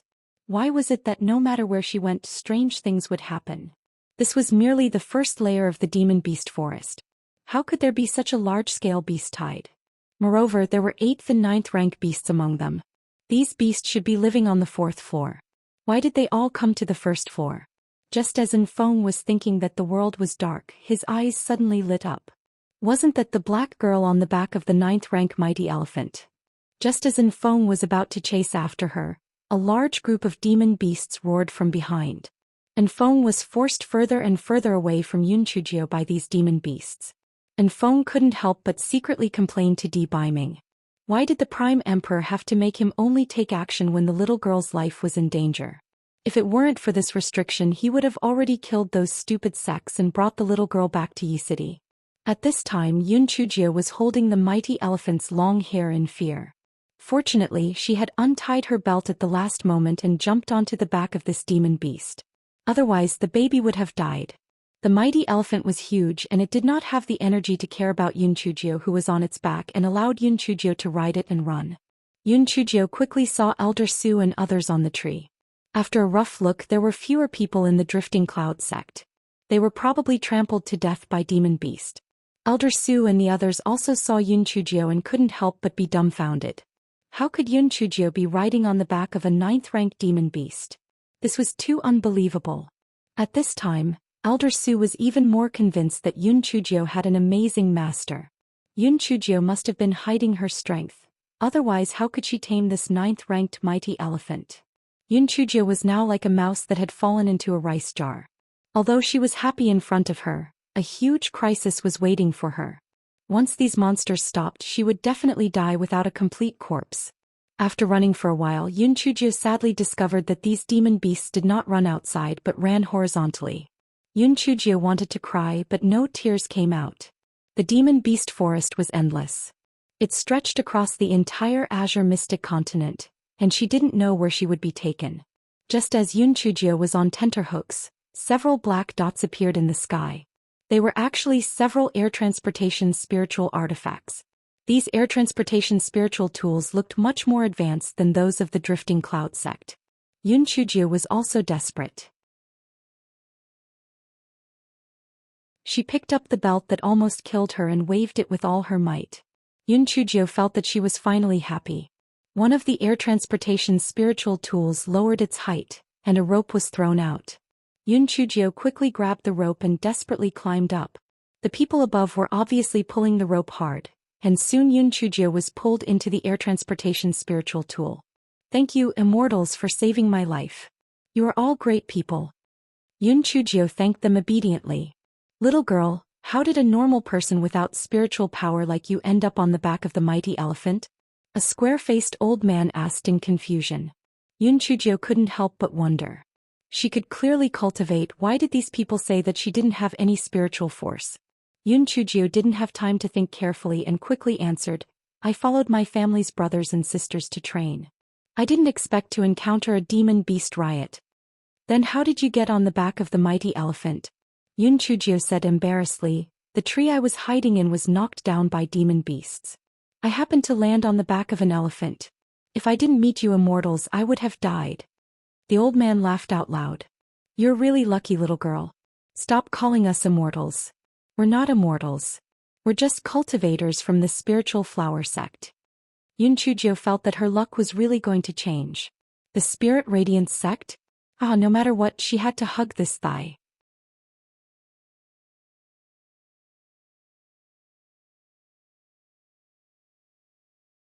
Chapter 64. The Thick-Skinned Spirit Radiance Sect?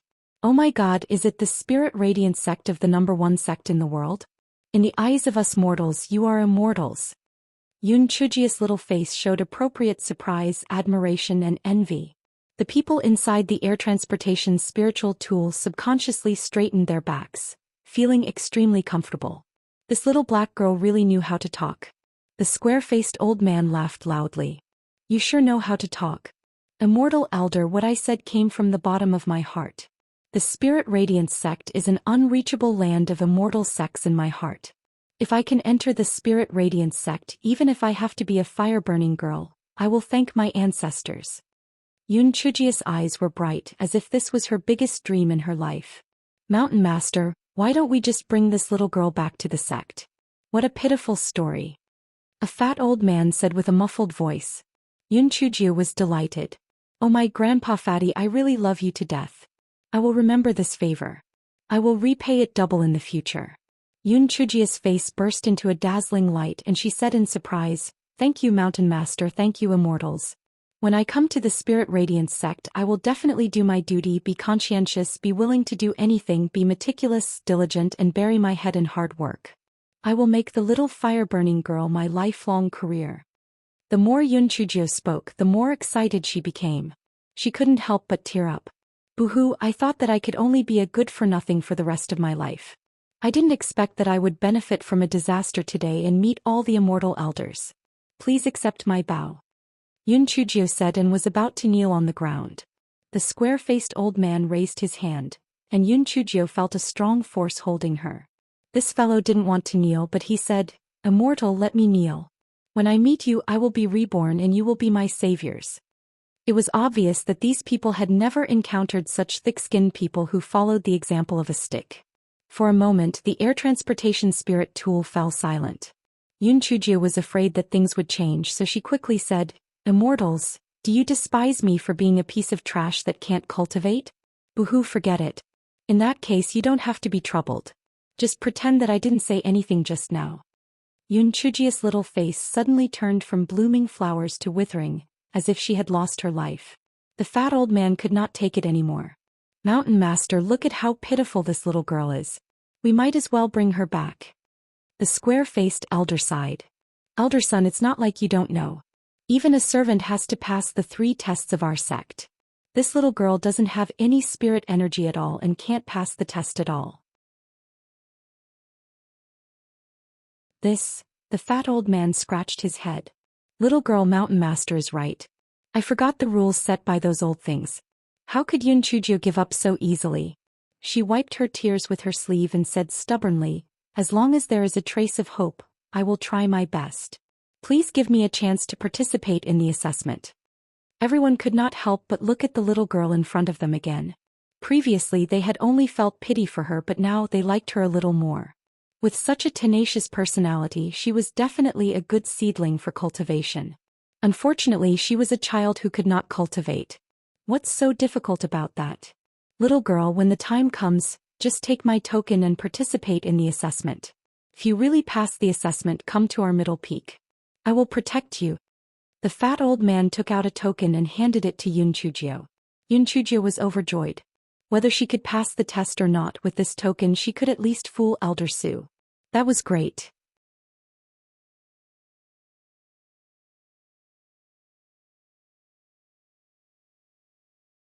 Thank you, Elder Son. I will not let you down. Yunchujia's face was red and her eyes were filled with tears. Anyone who saw her would be excited. The fat old man, who was also Elder Son, rubbed his head and said rather embarrassedly, Little girl, what's the big deal? If it weren't for the rules, I would have brought you back to the Spirit Radiance sect. Yunchujio sincerely said, Elder Son, I understand. As the saying goes, if there are no rules, nothing can be done. The Linghua sect is such a big sect, there must be strict rules. I am already very grateful to have the chance to participate in the assessment. Everyone nodded to themselves. Not only was this little girl tough, but she was also very reasonable. Not bad. Little girl, we still have things to do later. Follow us first. Once we're done, we'll send you back home. Elder Son said kindly. Yunchujio nodded and sat down obediently in a corner. The interior of the air transportation spiritual tool was rather spacious. Apart from the Mountain Master, Elder Son, and 3 other elders, they were currently looking out of the window. These people began to talk, obviously not avoiding Yunchujio. A little girl who could not cultivate was no threat at all. Looks like our speculation is correct. The reason why these demon beasts are acting so abnormally is definitely because the 9-colored immortal vermilion bird is about to break out of its shell. That's right. These demonic beasts must have felt fear, which is why they ran around madly. Only an immortal beast like the 9-colored immortal vermilion bird has such power. Mountain Master, many other factions have arrived. The people from the other 4 peaks and the 3 great sects have also arrived. The 9-colored immortal vermilion bird is an immortal beast. If it weren't for the fact that only when it was about to break out of its shell would there be a hint of divination, those guys would have already made their move. Yunchujio was confused, but she was certain that a treasure was about to appear. There must be a treasure.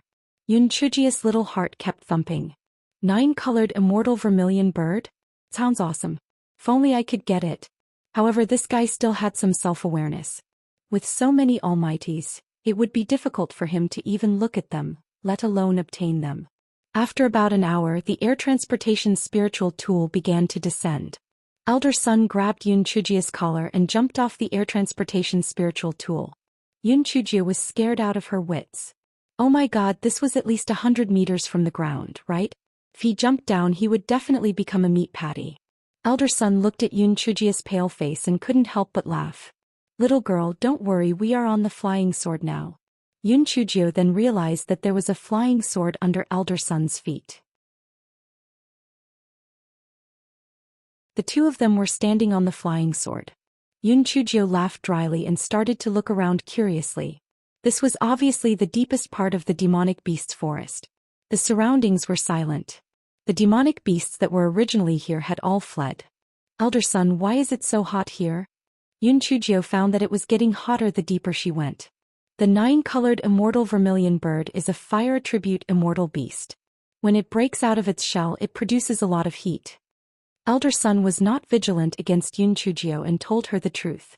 The 9-colored immortal vermilion bird must be very beautiful, right? Yun Chujio asked curiously. Haha, what a little girl. The 9-colored immortal vermilion bird is naturally very beautiful, but what everyone cares about is not its appearance but its battle prowess. That's an immortal beast. When we get there, I'll place you on a tree branch. Stay there obediently. There's going to be a fierce battle later. Yes. Elder Sun, don't worry. I cherish my life. Yun Chujio obediently agreed.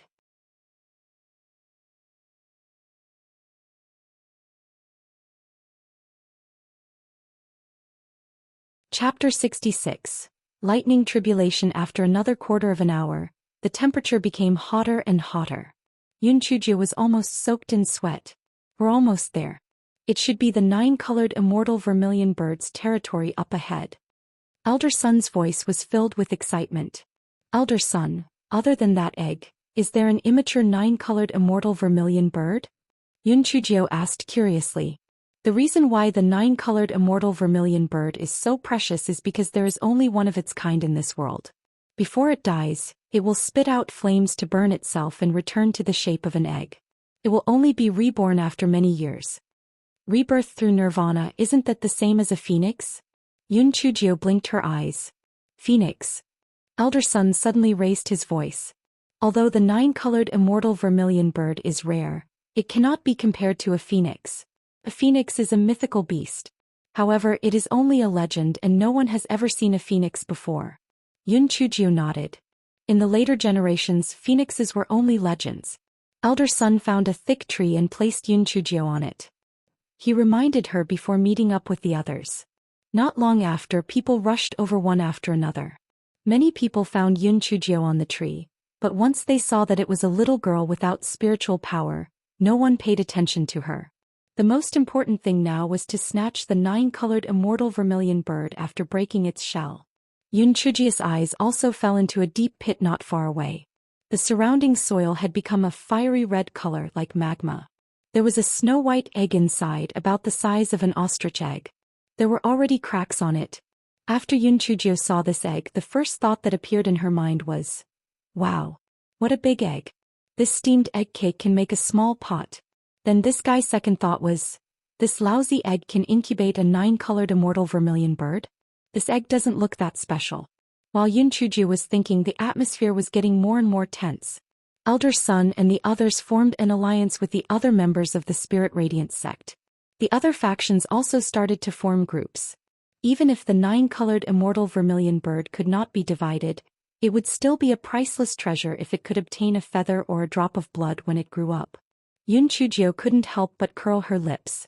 This 9-colored immortal vermilion bird is really sad. It hasn't even been born yet and so many people are already thinking about it. In the future, people will pluck its feathers and bleed it. Say, it's even worse than me. The cracks on the eggshell became denser and denser. The 9-colored immortal vermilion bird was about to break out of the eggshell. Everyone's breathing quickened as they guarded against each other, afraid that someone would take the initiative. At that moment, the sky suddenly darkened and large clouds gathered.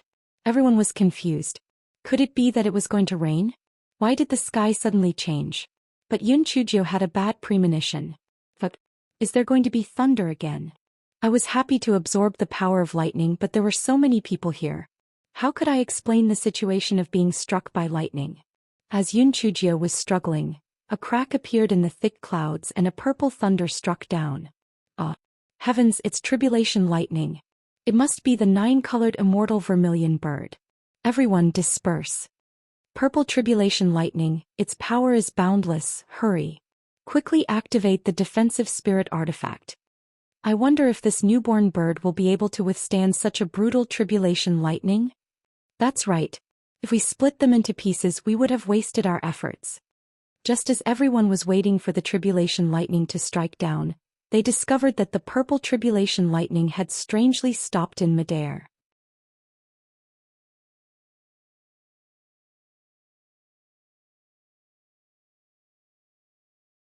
Chapter 67. Strike. The tribulation lightning was dumbstruck. Was it the egg in the pit or the black girl on the tree branch? No one said there were 2 targets when I came. The tribulation lightning was acting up again. One moment he moved towards the pit, and another moment he moved towards Yunchujio. The eggs in the pit and Yunchujio on the tree were fine, but the people below were shocked. That's not right. This tribulation lightning doesn't seem to be heading for the 9-colored vermilion bird's egg. Could it be that it wants to kill us? In their fear, everyone started to discuss and point at each other. The tribulation lightning in the sky was enraged. He hacked down at the densely packed area. One of the unlucky fellas was instantly charred. Thunder could be heard faintly from the sky. The rest of the people fled in all directions in fear. Although the 9-colored immortal vermilion bird was rare, their lives were even rarer. He should lie low and wait for the lightning to stop before returning to snatch the 9-colored immortal vermilion bird. The tribulation lightning had learned its lesson this time. It decided to first strike the black girl on the tree, then strike the egg in the pit. Yunchujio saw that everyone had run away and she had a plan in her heart. She looked at the tribulation lightning that was swaying and quickly climbed down the tree. Yunchujio smiled at the tribulation lightning and waved her hand. Baby, come on. Come on. The tribulation thunder was about to go crazy with anger. Today it was truly unfavorable for there to be thunder. Not only had there been 2 targets, but they had also encountered such a freak. They'll kill you. The tribulation lightning struck Yunchujio with 120% anger. Yunchujio despised it in her heart. This little thing was far worse than the last one. He didn't even blink. Sure enough, she didn't know if it was because she had antibodies after the last time or for some reason, but Yunchujio acted as if nothing had happened. She held her small hands behind her back and said arrogantly, "Too weak. Too weak. If you can, then hit me again." The dark clouds in the sky started to tremble with anger. Too much. Too much. I've never seen such a weird thing in 10,000 years. Kill her. As a result, bolts of lightning fell from the sky. The people who had escaped could not help but rejoice. Heavens! It's all thanks to our escape. What exactly is going on? This has angered the heavens. Could it be that the 9-colored immortal vermilion bird is something that goes against the heavenly Tao? Elder Sun suddenly slapped his thigh. Oh no. I forgot about that black girl. Oh no, that black girl must have been struck to death by lightning. Elder Sun blamed himself. It's all my fault. Just bring her to my side. The other elders also felt the same way. That black girl was such a pity.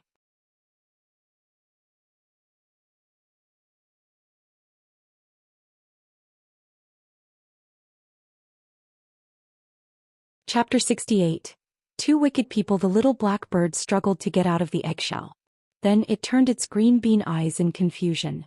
Strange, what happened to my heavenly lightning? Could it be that the heavenly lightning was not good and missed? The tribulation thunder that the little black bird thought had poor eyesight was on the verge of tears. Yunchujio pointed at the dark clouds and shouted, "Hey, are you done? Can't you be more straightforward?" The dark clouds in the sky were boiling with anger. Where did this weirdo come from? Why can't I kill him? I'm so angry.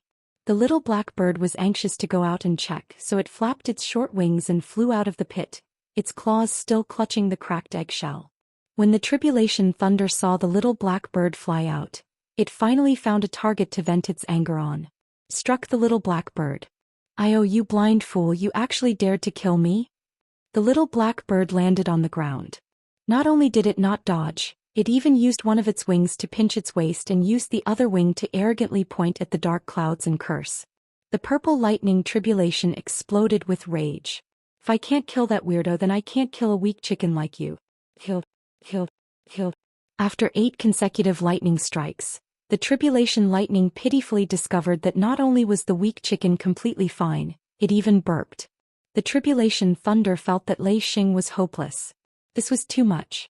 A little black girl and a little black bird. Both of you are black-hearted. The tribulation thunder really couldn't do anything to these 2 freaks. It could only reluctantly return home. Yunchujio was staring at the little black bird. "Oh, what a joke. There's actually such a black human." The little black bird exaggeratedly covered its beak with its wings. "Black crow, do you want to die?" Yunchujio kicked the little black bird. The little black bird flapped its small wings and avoided Yunchujio's black foot. "You dare to kick me? Do you want to die?" "Fuck. That's my line. Are you stupid? Do you only know how to speak like others?" Yun Chujio picked up a stone and threw it at the little black bird. You actually dared to use a rock to smash me. This young master will not forgive you. The little black bird's eyes widened and the feathers on its head stood up. A weak little chicken, what can you do to me? Yun Chujio pouted. This guy was a 9-colored immortal vermilion bird? The person named must be colorblind. This was a talking crow. The little black bird opened its mouth and a purple fireball pounced towards Yun Chujio. Yun Chujio quickly dodged. She did not expect this ugly thing to have some skill. Haha. Do you know how powerful I am now? I'll burn you to death. The little black bird arrogantly spat out fireballs. Yun Chujio dodged left and right.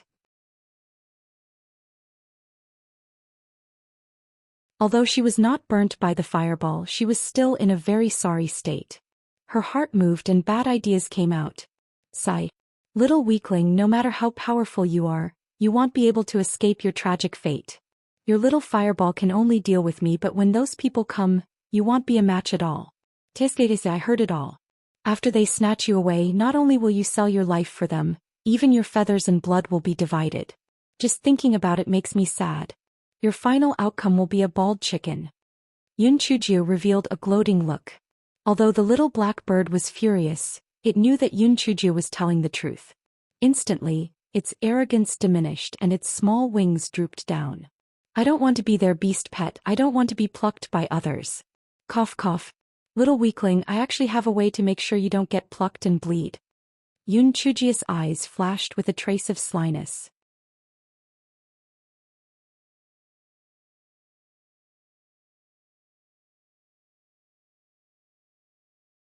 Chapter 69. Taking advantage of the situation, the little black bird's green eyes lit up. What way? I'm a soft-hearted person. Originally, I didn't want to care about you, but since we're so fated, I'll reluctantly accept you. If you acknowledge me as your master, I'll think of a way to bring you out. Yun Chujio looked disgusted. The little black bird almost fainted from anger. It pointed at Yun Chujio with its trembling little wings. You are taking advantage of the situation. You are adding insult to injury. You're quite talented. Even know idioms. Let me tell you, little weakling, it's your best choice to acknowledge me as your master. You've seen it for yourself, I have a rare thunder spirit root. Sooner or later, I'll amaze the world with a single brilliant feat and am the most protective of all. I won't let anyone bully you. Yun Chujio guided patiently like a big bad wolf trying to abduct Little Red Riding Hood. The little black bird was unmoved and said with disdain, "You are so weak. If I acknowledge you as my master, those people will kill you too." Yun Chujio shook her finger. Wrong. Wrong. Wrong. Although my spirit energy is very weak, my spirit energy here is very strong. Yun Chujio pointed at her little head. I have unparalleled wisdom and others think that I don't have any spiritual power. How can a piece of trash without spiritual power make the 9-colored immortal vermilion recognize me as its master? The little black bird rolled its eyes. I can sign a contract with you, but we can't sign a main pet contract. I want to sign an equal contract. Sure. I didn't want you to die with me. Hurry up. Those people will be back soon. Yun Chujio urged. Although the little black bird was unwilling, there was no good solution at this time, so it could only wave its 2 small wings and start to form seals, then pecked Yun Chujio's index finger. A simple and complicated pattern appeared in the sky, then it hid between Yun Chujio's eyebrows. Yun Chujio was so angry that she stomped her feet. Are you stupid? You made such a big commotion, how can I protect you? The little black bird raised its neck. You didn't say anything. Aren't you smart? Quickly think of something. Idiot. Quickly hide your immortal beast aura. Yun Chujio glared fiercely at the little black bird. The little black bird harumphed coldly and hid its aura. Yun Chujio rolled on the ground, then grabbed a handful of scorched earth and smeared it on her face and messed up her hair. Haha. Crazy bitch. You look even uglier now. The little black bird laughed until it was shaking. Yun Chujio grabbed the little black bird's neck, picked up a handful of scorched earth, and wiped the little black bird's body. The little black bird was almost strangled to death. With one wing on its waist and one wing pointing at Yun Chujio, it started to curse. Yun Chujio couldn't be bothered with it.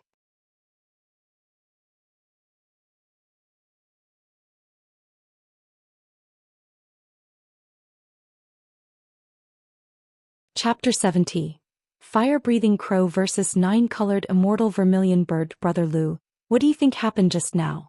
Such dense lightning is simply unheard of and unheard of. That's right. This is too scary. Luckily we escaped in time, or else we would have been killed without a corpse. The nine-colored immortal vermilion bird in the pit is probably a little fishy. Even an immortal beast would not be able to attract lightning from a newborn bird, let alone such a terrifying one. Heavens, then according to you that young bird is an existence that goes against the heavenly Tao? Probably the heavenly Tao wants to destroy it. If that's the case, then that nine-colored immortal vermilion bird must be deader than dead. Something that goes against the heavenly Tao definitely won't survive. The little black bird in Yun Chujia's clothes cursed silently. A bunch of idiots. You are the one who can't die anymore. I am living well. However, a totem seemed to have appeared in the sky earlier. What's going on? It looks like a Dharma seal, but it doesn't look like it. After all, a Dharma seal isn't that spectacular. Could it be some seal or warning from the heavenly Tao? As the crowd was discussing, someone screamed. There's a corpse. Yun Chujia laughed out loud. Where did this joker come from? Can't you just say that there's someone there? And that there's a corpse? I'll show you the corpse later. You'll be scared to death. Elder Son was the first to run over. Little girl. Poor child. I've let you down. Elder Son carried Yun Chujio in a very guilty mood. Yun Chujio slowly opened her eyes, then hugged her head and shouted, help. Thunder. Killed me. Immortal, help. Elder Son was so frightened that he almost sat on the ground. Then he comforted her in pleasant surprise. Little girl, it's all right. It's all right. There's no thunder anymore. Yun Chujio looked around in horror, then hugged Elder Son and started to cry. Ooh. You scared me to death. I didn't do anything outrageous, so why are there so many lightning strikes? This is too scary. And it's all purple lightning, it's all because of that bird. Ooh, it scared me to death. Yun Chujio cried loudly, but it did not stop everyone from being curious about the information in her words. That bird? Which bird? Could it be the nine-colored immortal vermilion bird? Little girl, stop crying. Tell me what happened. A monkey-faced old man squeezed through the crowd and asked impatiently. Yun Chujio shivered and pulled on the corner of Elder Son's clothes. I was watching from the tree and saw you running around. I also wanted to climb down the tree and run. I didn't expect this damned crow to hit my eyes when it flew, causing me to fall under the tree. Yun Chujio took out the little black bird from her clothes and said fiercely, blame it. If not for it, I would have run away with you. The little black bird stamped its feet and scolded, Black girl, are you stupid? If you expose me, will I still be able to live? Idiot, this is called an empty fort strategy. Hurry up and act like a crow. Tears streamed down the little black bird's face as it opened its mouth in grief. Wah, wah, wah, wah. Everyone focused their attention on the small black bird. This can't be the nine-colored immortal vermilion bird, right? Someone said suspiciously. Brother, do you have bad eyesight? This is clearly a young bird that spits fire. The nine-colored immortal vermilion bird, as its name suggests, is quite beautiful. This one is so ugly, how could it be a nine-colored immortal vermilion bird? Furthermore, this cry is clearly the cry of a fire-breathing crow. It's said that the nine-colored immortal vermilion bird's cry is like the sound of nature. But all the beasts here have run away, so why is there a fire-breathing crow? The monkey-faced old man's eyes shone brightly as he stared at the little black bird.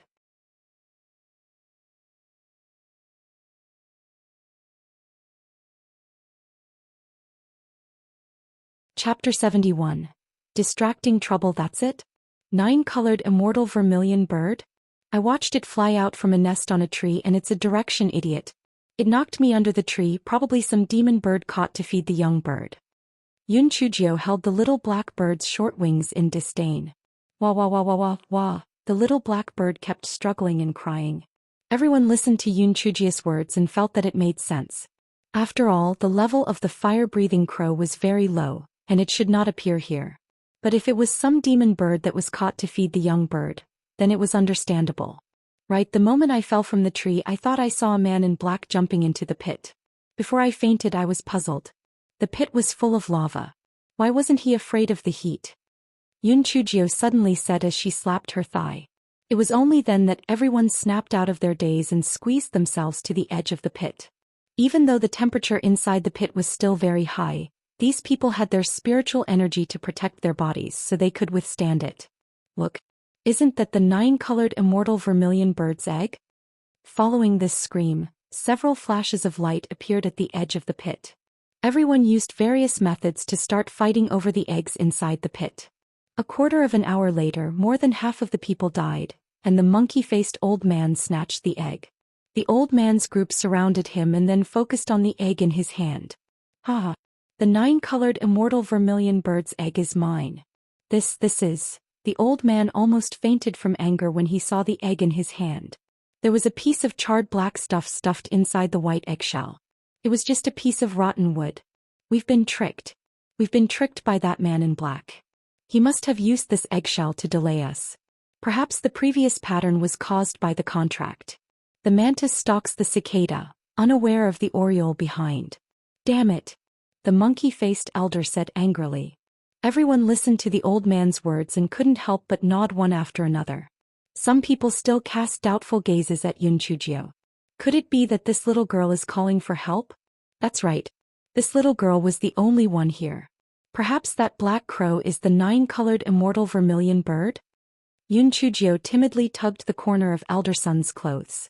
Elder Sun, I really didn't see any 9-colored immortal vermilion bird. Elder Sun had always felt guilty. Seeing Yun Chujio so frightened, he felt that the little girl was even more pitiful. He snorted coldly. Are you all blind? This little girl doesn't have any spiritual force at all. How can she form a contract with the 9-colored immortal vermilion bird? Besides, do you believe that the black crow is a 9-colored immortal vermilion bird?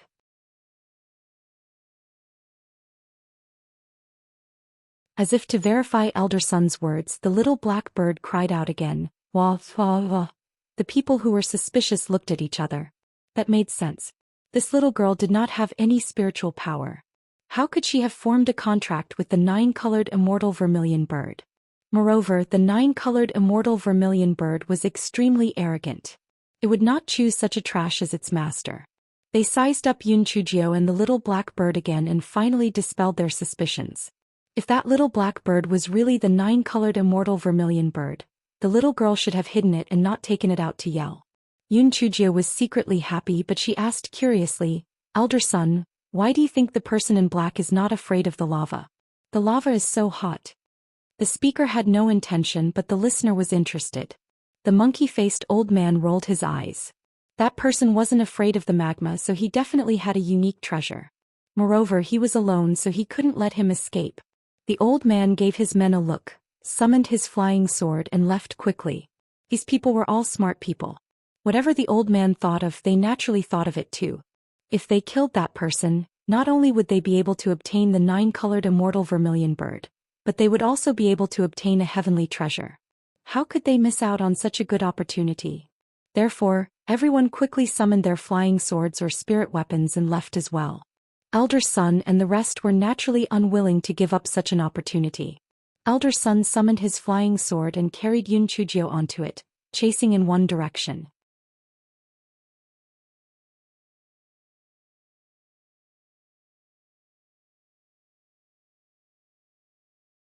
Chapter 72. Your name is Black. Yun Chujio thought to herself, there shouldn't be any loopholes in my speech. It would be perfect if a man in black appeared now. Just as Yun Chujio was thinking, she heard a battle cry from the front. Quick! It's this person. Don't let him escape. That's right. He must have stolen the 9-colored immortal vermilion bird. Chase after him. Stop. Hand over the 9-colored immortal vermilion bird and the spirit tool, and I'll spare your life. Yun Chujio was overjoyed. Oh my god, which big brother angel appeared. Good, he came just in time. And Feng was about to cry. Was it easy for him? It was not easy for him to get rid of the beasts and follow the thunder to find the black girl. Why did a group of people rush out to kill him? What 9-colored immortal vermilion bird? He didn't even see any feathers, alright. Damn it. Originally, his spirit energy was already suppressed in the Azure Mystic Continent, and these people were all experts of the Azure Mystic Continent. If he didn't run, could it be that he was waiting to be beaten up? The group chased after them madly. And Feng used his old life to escape from them and disappeared. Seeing that their pursuit was fruitless, they could not help but beat their chests and stamp their feet in regret. It would have been better if they had gone after him earlier. The spiritual energy of this man in black was so high that he was definitely not an ordinary person. Just which force was he from? Everyone's last doubt about Yun Chujio disappeared completely with the appearance of Feng. Since they could not catch up to him, there was no point in staying here. The people who were close to him exchanged some pleasantries and left. Let's go. We'll send you back to Yi City. Elder Sun and the others brought Yun Chujio onto the air transportation spiritual tool. Yun Chujio held the little black bird's wings and muttered to herself, "Humph. Damn little black bird. I told you to bump into me. I'll roast you when I get back." Elder Sun couldn't help but laugh. This fire-breathing crow might have saved your life. If it hadn't knocked you unconscious, you really might have been struck by lightning. Yun Chujio was secretly delighted. Oh my Grandpa Fatty, you are really my lucky star. I was waiting for this sentence. Yun Chujio pretended to think for a while and then said, "Well, what you said makes sense. According to what you said, this bird is my savior. It is so small and probably doesn't know anything. I will take it back and raise it." Although this fire-breathing crow's rank is a little low, its temperament is gentle. Although you can't sign a contract with it, if you develop feelings for it, you can still treat it as a spirit pet. The square-faced old man consoled. Yun Chujio's little face showed a happy smile. "Really? I can have a soul pet too? That's great. You will be called Little Black from now on." The little black bird almost fainted from anger. Little Black? Little Black. I have such an awesome and shiny image and you gave me the name of a dog? Wah wah wah wah wah, I'm not black. I won't scream even if I die. Yun Chujio's little face bloomed with joy. Little Black, are you too happy because you have a name? Ha. Little Black, Little Black. The little black bird felt that she had probably made a wrong choice. This little black girl's heart seemed even darker than her face. When Elder Sun and the others saw Yun Chujio like this, they sighed. This little girl was still naive and romantic after suffering so many tribulations. She was really pure and kind. If the little black bird knew what they were thinking, it would probably roll its eyes in anger. How could this guy be so naive and romantic? He was obviously full of tricks, okay? And he was pure and kind? He was obviously sinister and vicious.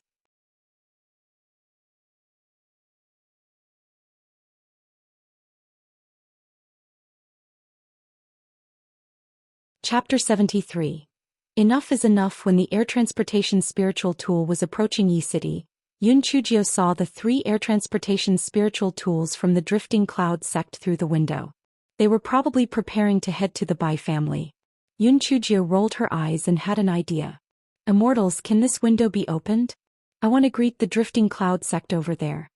Yun Chujio asked timidly. Drifting cloud sect? That sect's reputation isn't very good. How are you related to them? Elder Sun was slightly displeased. Yun Chujio was overjoyed in her heart. Bad reputation? Aha, it would be great if it was bad. I was worried about how to intimidate others, but now it seems to be much easier.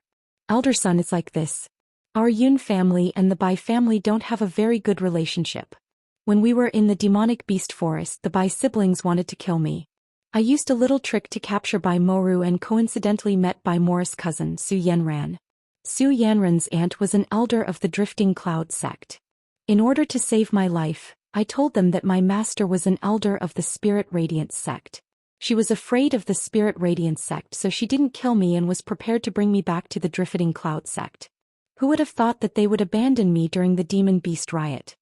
Yun Chujio blabbered on, telling half-truths and half-truths about the matter, then awkwardly and guiltily grabbed the corner of her clothes. Immortals, I'm really sorry. I felt that the Spirit Radiance sect was the best, biggest, and most upright sect in our Azure Mystic continent, so when I lied, I used the Spirit Radiance sect. You don't blame me, right? The old men were indeed a little unhappy at the beginning. This little girl was obviously preparing to use us to intimidate Elder Su.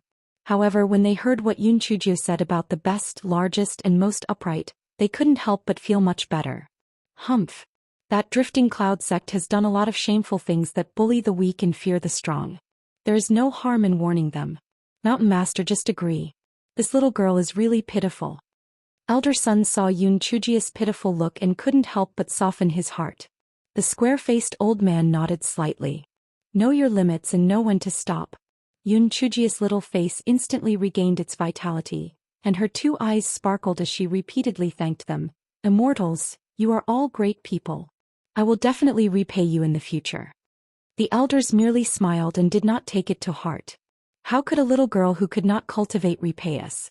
Now that Yun Chujia was hugging her thick legs, she naturally had to show off. After the window of the air transportation spiritual tool opened, Yun Chujio happily waved at the air transportation spiritual tool of the drifting cloud sect. Hey, Elder Su.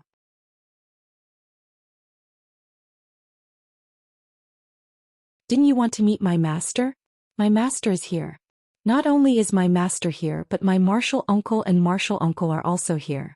Do you want to meet them? Elder Su, do you still remember when you asked me to visit your drifting cloud sect? Do you need me to bring my master, and uncle master along? Elder Su, your air transportation spiritual tool looks a little shabby. Do you want to come to our air transportation spiritual tool to take a look? The people from the spiritual radiance sect. Looks like this black girl doesn't know when to stop. Elder Su was both angry and afraid. The air transportation spiritual tool opposite him had the bright insignia of the spirit radiance sect on it. Moreover, this air transportation spiritual tool was rather high-end. The owner's status in the spirit radiance sect was definitely extraordinary. He did not expect that the black girl's master was really an elder of the spirit radiance sect. Elder Su glared fiercely at the Bai siblings and put on a smile. Miss Yun, it was all a misunderstanding previously. Please don't take it to heart.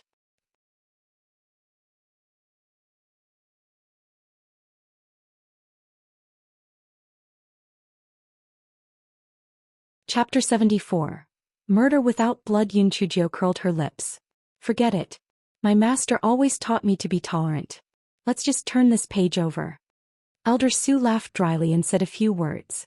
However, he was still a little uncertain in his heart. He probed, Miss Yun, may I know which elder of the spirit radiance sect your master is? May I pay my respects? Just as Yun Chujio was hesitating on what to say, Elder Sun snorted coldly. I am Sun Buzhong of the spirit radiance sect. There is no need for me to pay my respects. The drifting cloud sect really has the leisure to get involved in worldly affairs? When Elder Su heard Elder Sun's name, his legs could not help but go soft. He almost knelt on the ground and said with a trembling voice, Elder Sun, this is all a misunderstanding. I will immediately leave this place and never interfere with the conflict between the Bai and Yun families. Elder Su felt a lingering fear. The spirit radiance sect's Sun Buzhong was famous for being reckless. He even dared to talk back to the sect master of the spirit radiance sect at times. Fortunately, there was a demonic beast riot. Otherwise, if she really brought his disciple back to the drifting cloud sect, this old fellow might even tear down the drifting cloud sect. Elder Su immediately landed the air transportation spiritual tool on the ground and glared at Bai Moyu and Bai Moru. If it weren't for Yenran, I would have killed all of you today. How dare you lie to me? You're courting death. Frem. Don't ever appear in front of me again. Bai Moru screamed, it's fake. Must be Yun Chujio who used a trick. Why would an elder of the spirit radiance sect take a useless person as his disciple? Elder Su kicked Bai Moru's chest. Idiot. Scram. Although Elder Su did not use his full strength, this kick still sent Bai Moru flying more than 100 feet away. She vomited blood and fainted. Bai Moyu was much smarter than Bai Moru and knew that there was no point in saying anything else. He bowed respectfully and carried Bai Moru away. When Su Yenran saw that Elder Su was so furious, she secretly complained about the Bai siblings. She knew that they were things that could not be shown in public. Now her aunt might even blame her. Yun Chujio sat on the air transportation spiritual tool and watched this scene. If she didn't care about her remaining image, she would have rolled on the ground happily for fun. Little Black, do you see that? Although your master's spiritual force is not high, his brain is good. Killing without spilling blood is the way to describe your master. Yun Chujio said smugly in her consciousness. Isn't it just acting pitiful? What's the big deal? The little black bird said disdainfully. Wrong. Wrong. Wrong. There are many pitiful people in the world, but why is it only me, your master, who is doing so well?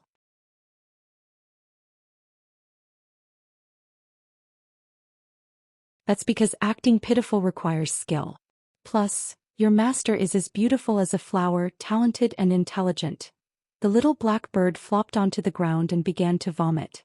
Elder son asked in confusion, "Little girl, what happened to this fire-breathing crow?" Yun Chujio calmly lifted up the little black bird's wings. "It's okay, I guess she has nothing better to do." Little black bird. Cough. "Little girl, ye city is up ahead. I'll send you down." Elder son coughed dryly. "Ah, immortals, it's getting late. Why don't you rest at my place for a night before leaving?" The square-faced elder waved his hand. "We still have matters to attend to, so we won't disturb you. All the immortals have saved my life several times. Even if I don't stay, a cup of tea would be good too. At least let me express my gratitude." Yun Chujio sincerely urged them to stay. If she didn't happen to meet a few elders, it would be hard to say if she could keep her life. Even though Yun Chujio was sincere in asking them to stay, the elders still insisted on leaving. Yun Chujio could only respectfully bow to the elders. "Immortals, although I, Yun Chujio, am weak, I will remember your kindness. If there is a chance in the future, I will definitely repay it." The elders felt warmth in their hearts and they sighed. This child was really pure-hearted. The little black bird was so angry that it rolled its eyes. Heart of a pure child. This was simply the most vicious woman's heart.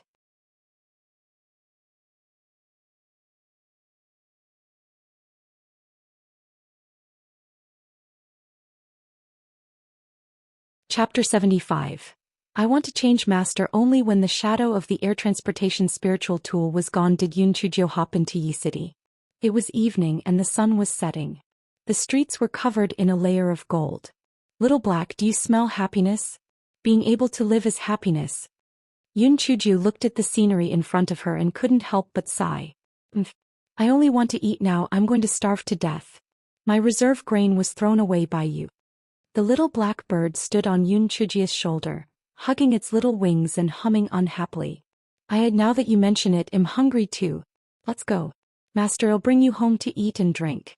My cheap grandfather might be worried to death." Yun Chujio said and jumped out. The pitiful little black bird was still trying to act cool, but it did not expect Yun Chujio to suddenly accelerate and fall to the ground. When Yun Chujio heard the sound, she turned around and almost laughed out loud. "Ha! You said that you have wings, but you actually fell to the ground. You are too stupid. What a stupid bird." The little black bird felt that its bird life was hopeless. "Can I return the goods? I don't want this black-hearted joker to be my master. I want to change owners. Why am I so miserable?"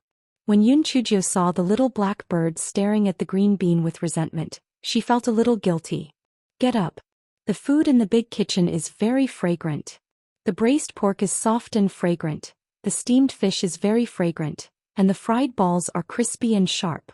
Before Yun Chujio finished her words, the little black bird flew to Yun Chujio's shoulder. "My dear master, let's go home quickly. It won't be good to make grandfather wait." Yun Chujio. The man and bird had just hopped to the entrance of Yun Mansion when the guards at the entrance ran in to deliver the letter. Soon Yun Xiaotian came out with a group of people. "Little Jio." Yun Xiaoshan's eyes reddened. This half a day had been a torture for him. He was afraid that his granddaughter and son and daughter-in-law would end up in the same state. Although little Jio had a master, the Drifting Cloud sect was not to be trifled with.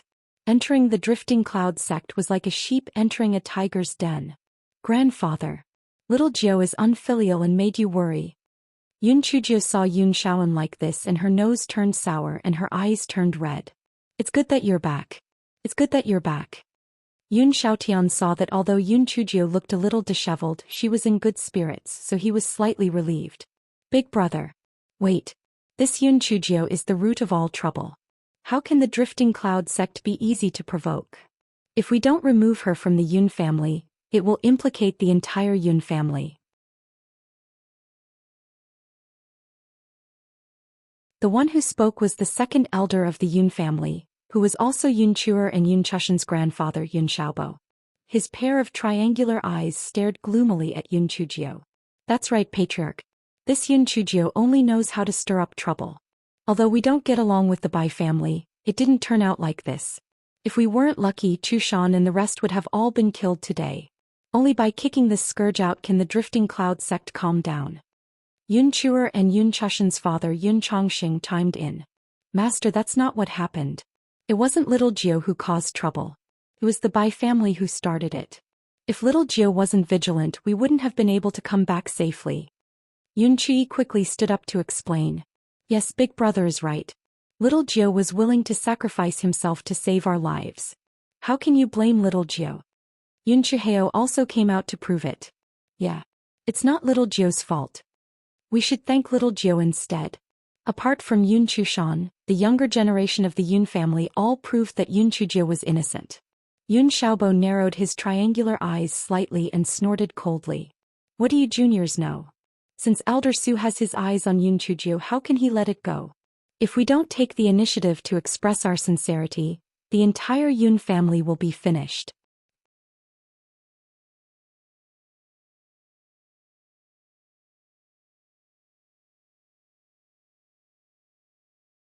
Chapter 76.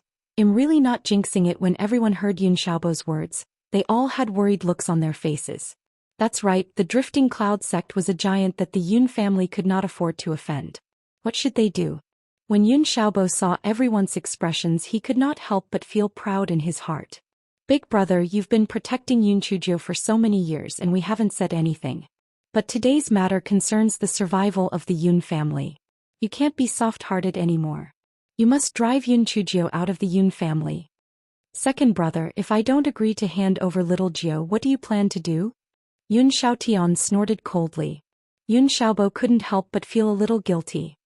He gritted his teeth and said with a stern expression, Big brother, this concerns the survival of the Yun family.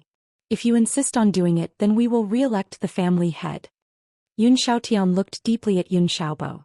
Third brother, fourth brother, fifth brother, what do you say? Third elder Yun Xiaohui was a tactful and worldly person.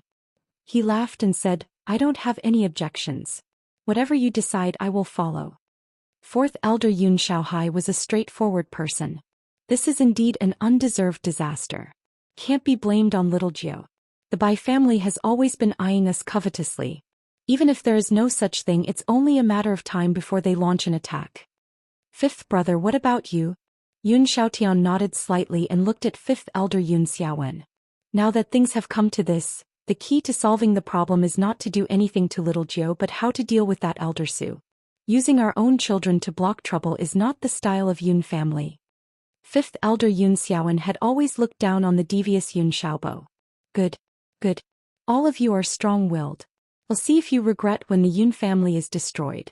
Separate. I want to separate. Our second branch wants to leave the Yun family and we won't be buried with Yun Chujiao. Yun Xiaobo's old face was red, the veins on his forehead were bulging. Yun Xiaoshan's face was very ugly.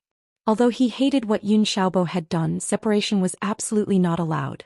If they divided the foundation of their ancestors, how could they face their ancestors? Just when the atmosphere was extremely tense, Yun Chujiao raised her small hands and said weakly, can I say something? Yun Xiaobo snorted coldly, It's all because of you. What else do you have to say? I really have nothing to say. It's just that elder Su has already left. She said that she won't interfere in our Yun family and Bai family's matters in the future. Oh right, that elder Su kicked Bai Moru until she vomited blood before she left. Yun Chujiao said slowly. Everyone fell into a strange silence. Then Yun Xiaobo cried out in shock, Impossible.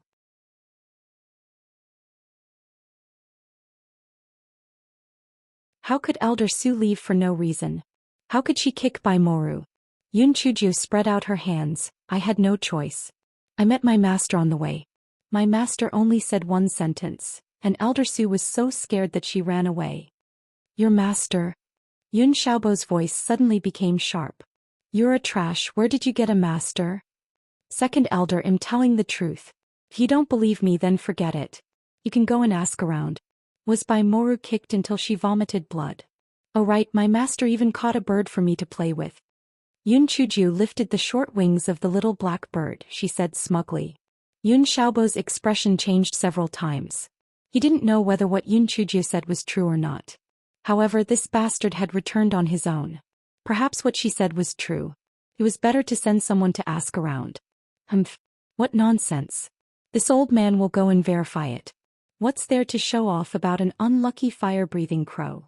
You're really ignorant. Let's go. Wah ww. Little Black scolded angrily. You are the unlucky one. Your whole family is unlucky. If you fall while walking you will die. Yun Xiaobo, who was walking out, stumbled and fell. His chin hit the bluestone. Yun Xiaobo opened his mouth and with a smack his two front teeth retired. Yun Xiaobo was so angry that he wanted to vomit blood. He was helped up by Yun Chongxing and left while cursing. Little Black opened his eyes wide and covered his mouth with his two small wings. Black girl, it's not me, it's really not me. I'm just learning crow's call, I'm really not a crow's mouth.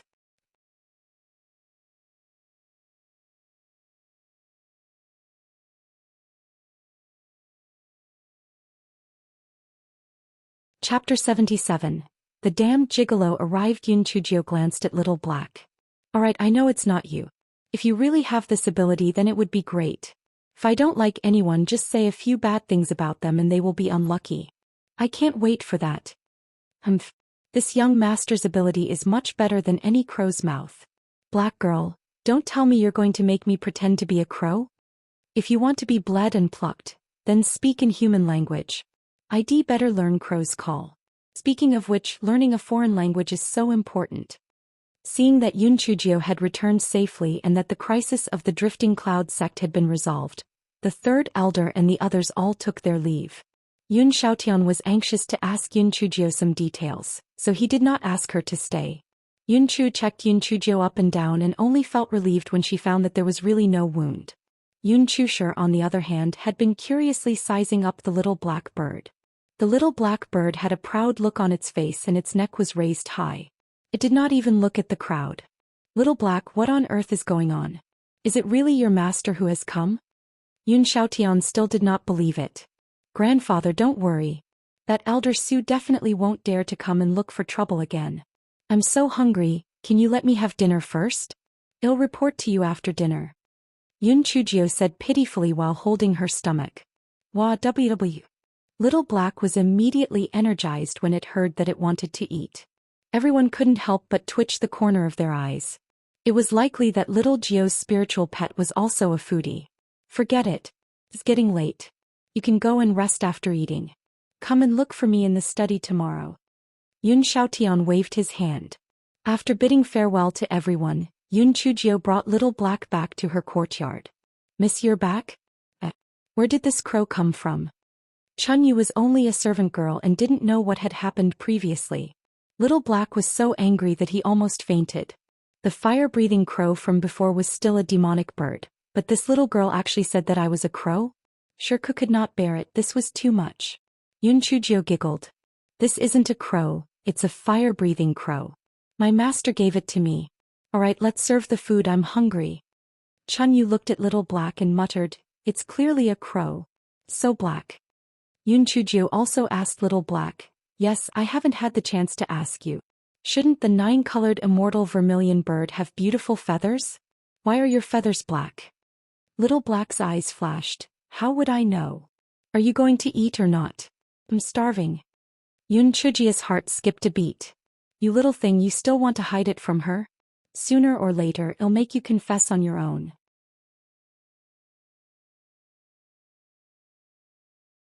She and the bird began to eat like a whirlwind, leaving Chunyu dumbstruck. Needless to say, her own miss was a foodie. How could this new bird be so good at eating? How did such a small body fit so many things in? After she and the bird had their fill, Yun Chujio took a hot bath and fell asleep soon after lying on the bed. The next morning, Yun Chujio was awakened by a loud noise. Yun Chujio jumped out of bed in fright. Oh my god, an earthquake! Or did Venus hit Earth? Just as Yun Chujio was about to escape through the door. Where's the door? The slag on the ground seemed familiar. Wait. What the hell is that thing with a halo at the door? Fuck. A gigolo. It's that damn gigolo again. Could it be that this gigolo was not compatible with her door? Why did he have to smash her door every time? Di Biming stared at Yun Chujio with a gloomy face, not saying a word. Fuck. I don't owe you money, who are you pulling a long face for? Get lost. Di Biming said coldly.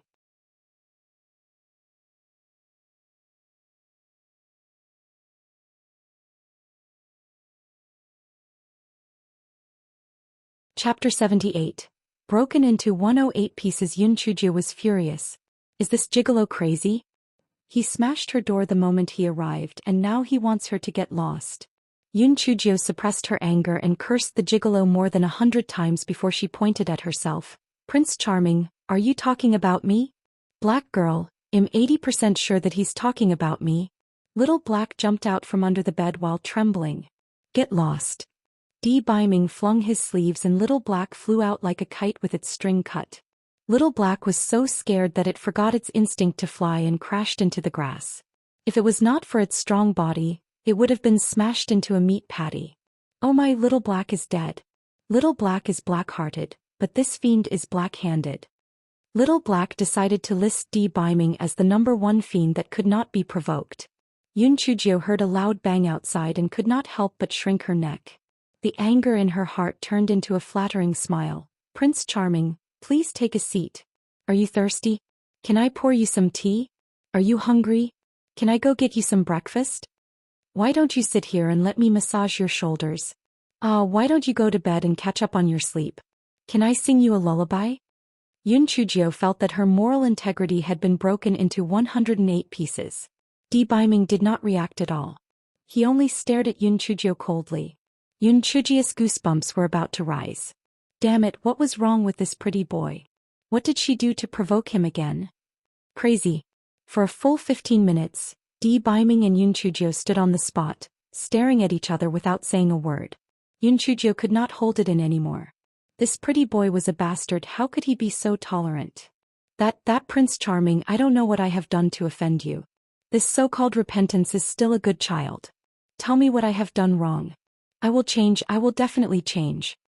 Yun Chujio's small face smiled like a flower. All that was missing was a tail wagging behind her. Biming did not know why he was angry. After receiving Enfeng's message last night he felt very annoyed. This black girl was simply too daring. She actually played tricks in front of so many experts. She was simply courting death. Biming felt that he must have been afraid that the black thing would kill him. He could not cure the cold poison. Yes, that must be the case. What's so good about this black crow?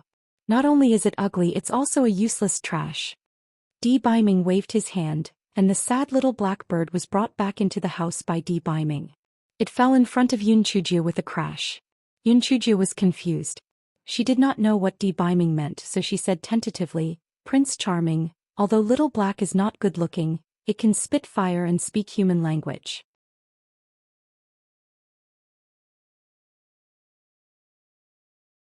I heard that it's a 9-colored immortal vermilion bird. Little Black was so angry that it was about to die. You stupid woman, you've revealed your true colors. Aren't you afraid that he will kill people and steal the bird? Yun Chujio glared at Little Black. How could Little Black not see through us? He might as well say it himself. Biming raised his eyebrows. Didn't you tell others that this is a fire-breathing crow? Prince Charming, can others be like you? What's mine is yours. If you want Little Black, I will give it to you immediately. Yun Chujio lifted Little Black's short wings and passed it to Biming in a flattering manner. Biming suddenly felt that the sky was blue and the clouds were white. The irritation in his heart was swept away and the corners of his mouth curled up. You can keep this useless thing for yourself. Although it might not be a 9-colored immortal vermilion bird, it should be better than a fire-breathing crow.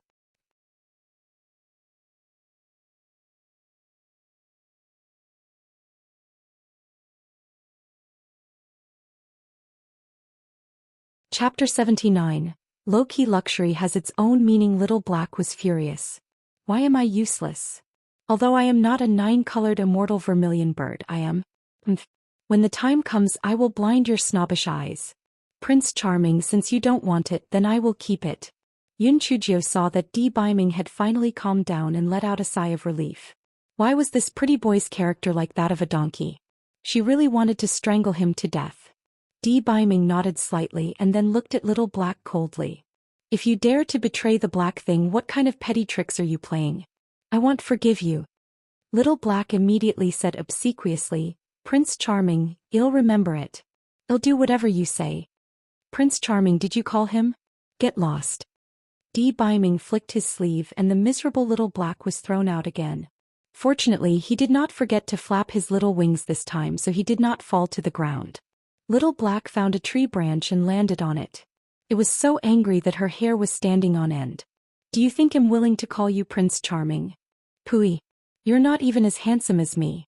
My black hair is so low-key luxurious and profound. However, how could the black girl know this jinx? The atmosphere in the room eased up a little. Yoon Chujio quickly said, Prince Charming, you haven't had breakfast yet, right? I'll ask Chunyu to bring you breakfast. By the way, you didn't do anything to my little servant girl, right? Di Biming snorted in disdain and took a few steps forward. Yoon Sikuju subconsciously took a few steps back. Di Biming frowned. Why are you hiding? Yoon Chujio laughed dryly. Prince Charming, I'm not hiding. I'm just afraid of blocking your path. The anger that Di Biming had just suppressed suddenly flared up again. When Yoon Chujio saw that the situation was not good, she quickly took small steps forward. Prince Charming, I'm really not hiding from you. You're not some wild beast, why would I hide from you? Look, I'm here by myself. Di Biming looked at Yoon Chujio, who was smiling with admiration. He felt a little better. Why did he feel that the black girl seemed to be a little whiter? Come here. Di Biming walked to the bedside and said to Yoon Chujio. Yoon Chujio quickly walked over and asked, My idol, what are your orders? Undress. Di Biming said as he stretched out his arm. Yoon Chujio quickly covered her small chest and said shyly, My Prince Charming, I'm still young. Di Biming's eyes twitched. With your black bean sprout body, I'm not interested. I want to sleep. Undress me, don't dawdle. Yoon Chujio finally reacted. 10,000 years of thick skin could not help but blush. She laughed dryly and went up to him. Hee, so it's to help my Prince Charming undress. Yoon Chujio came over and carefully helped Di Biming undress.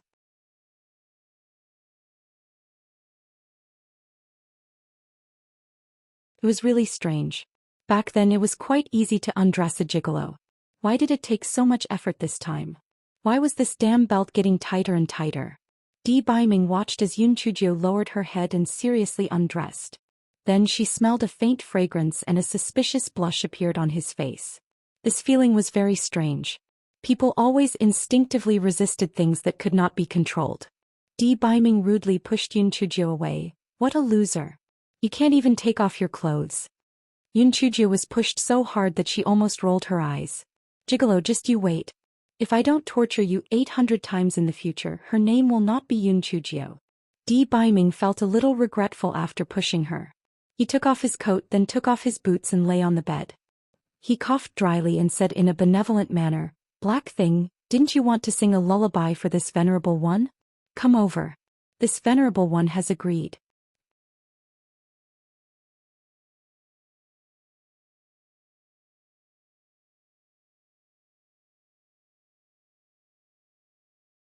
Chapter 80. She must have fallen in love with me. Yoon Chujio's heart was like 10,000 divine beasts whizzing past her. Pretty boy, look at what you're trying to say. I'm singing a lullaby for you and I still have to be grateful to you. Yoon Chujio rolled her eyes. Pretty boy, very good. Today I'll let you witness my singing voice. Yoon Chujio had a grateful look on her face. Prince Charming, since you're so kind to let me sing, then I'll sing. Please close your eyes and listen. Soon you'll be able to fall asleep. Di Biming closed his eyes as expected. After traveling for a whole night, he was indeed very tired. As soon as he closed his eyes, he was slightly sleepy. Yoon Chujio smiled slyly and then sang cheerfully, The vast horizon is my love. Flowers are blooming at the foot of the green mountain. What kind of rhythm is the most swing and what kind of singing is the most joyful? Yoon Chujio was so excited that she even started to twist. You are the most beautiful cloud in the horizon. Let me keep you with my heart. Di Biming was so angry. Is this a lullaby? Change it, okay, I'll sing you a quiet song. Please close your eyes. This song will satisfy you. Yoon Chujio said ingratiatingly. Di Biming snorted and closed his eyes. Yoon Chujio rolled her eyes, then stretched her neck and started to howl. Even if I die, I still want to love. If I don't express my feelings thoroughly, I won't be happy. This is the only way to express my feelings. Even if I die, I still want to love. Di Biming was so shocked that he almost jumped up from the bed, let alone sleeping. Shut up. Is this a lullaby? Yoon Chujio pouted, feeling wronged. Prince Charming, I only know these two songs. If you don't like it then I won't sing. Di Biming glanced at Yun Chujio. Black thing, if you dare to lie to me, get out. Yun Chujio cursed in her heart. I lied to you. It would be better if you were angered to death. Yun Chujio cursed in her heart, but she wore a smiling expression on her face. Alright my idol, I'll get out of here nicely. Have a good rest. The corners of Di Biming's mouth curled up and he closed his eyes. Even if he died he still wanted to love her? How deep was their relationship? Was this the only way for her to confess her love? Seemed that black thing really loved him to death. She was using her singing voice to confess her love to him. Although Black Thing was a little younger, a little darker, her spiritual power was a little lower and she was a little stupid when she did things, but, she wasn't that annoying. Yun Chujio walked to the outside and saw that poor Chunyu had fainted on the ground just like the last time. She did not know if it was due to fear or because the gigolo had knocked her out. Yun Chujio sighed slightly. It was better to let Chunyu continue to sleep. The gigolo had a temperamental personality.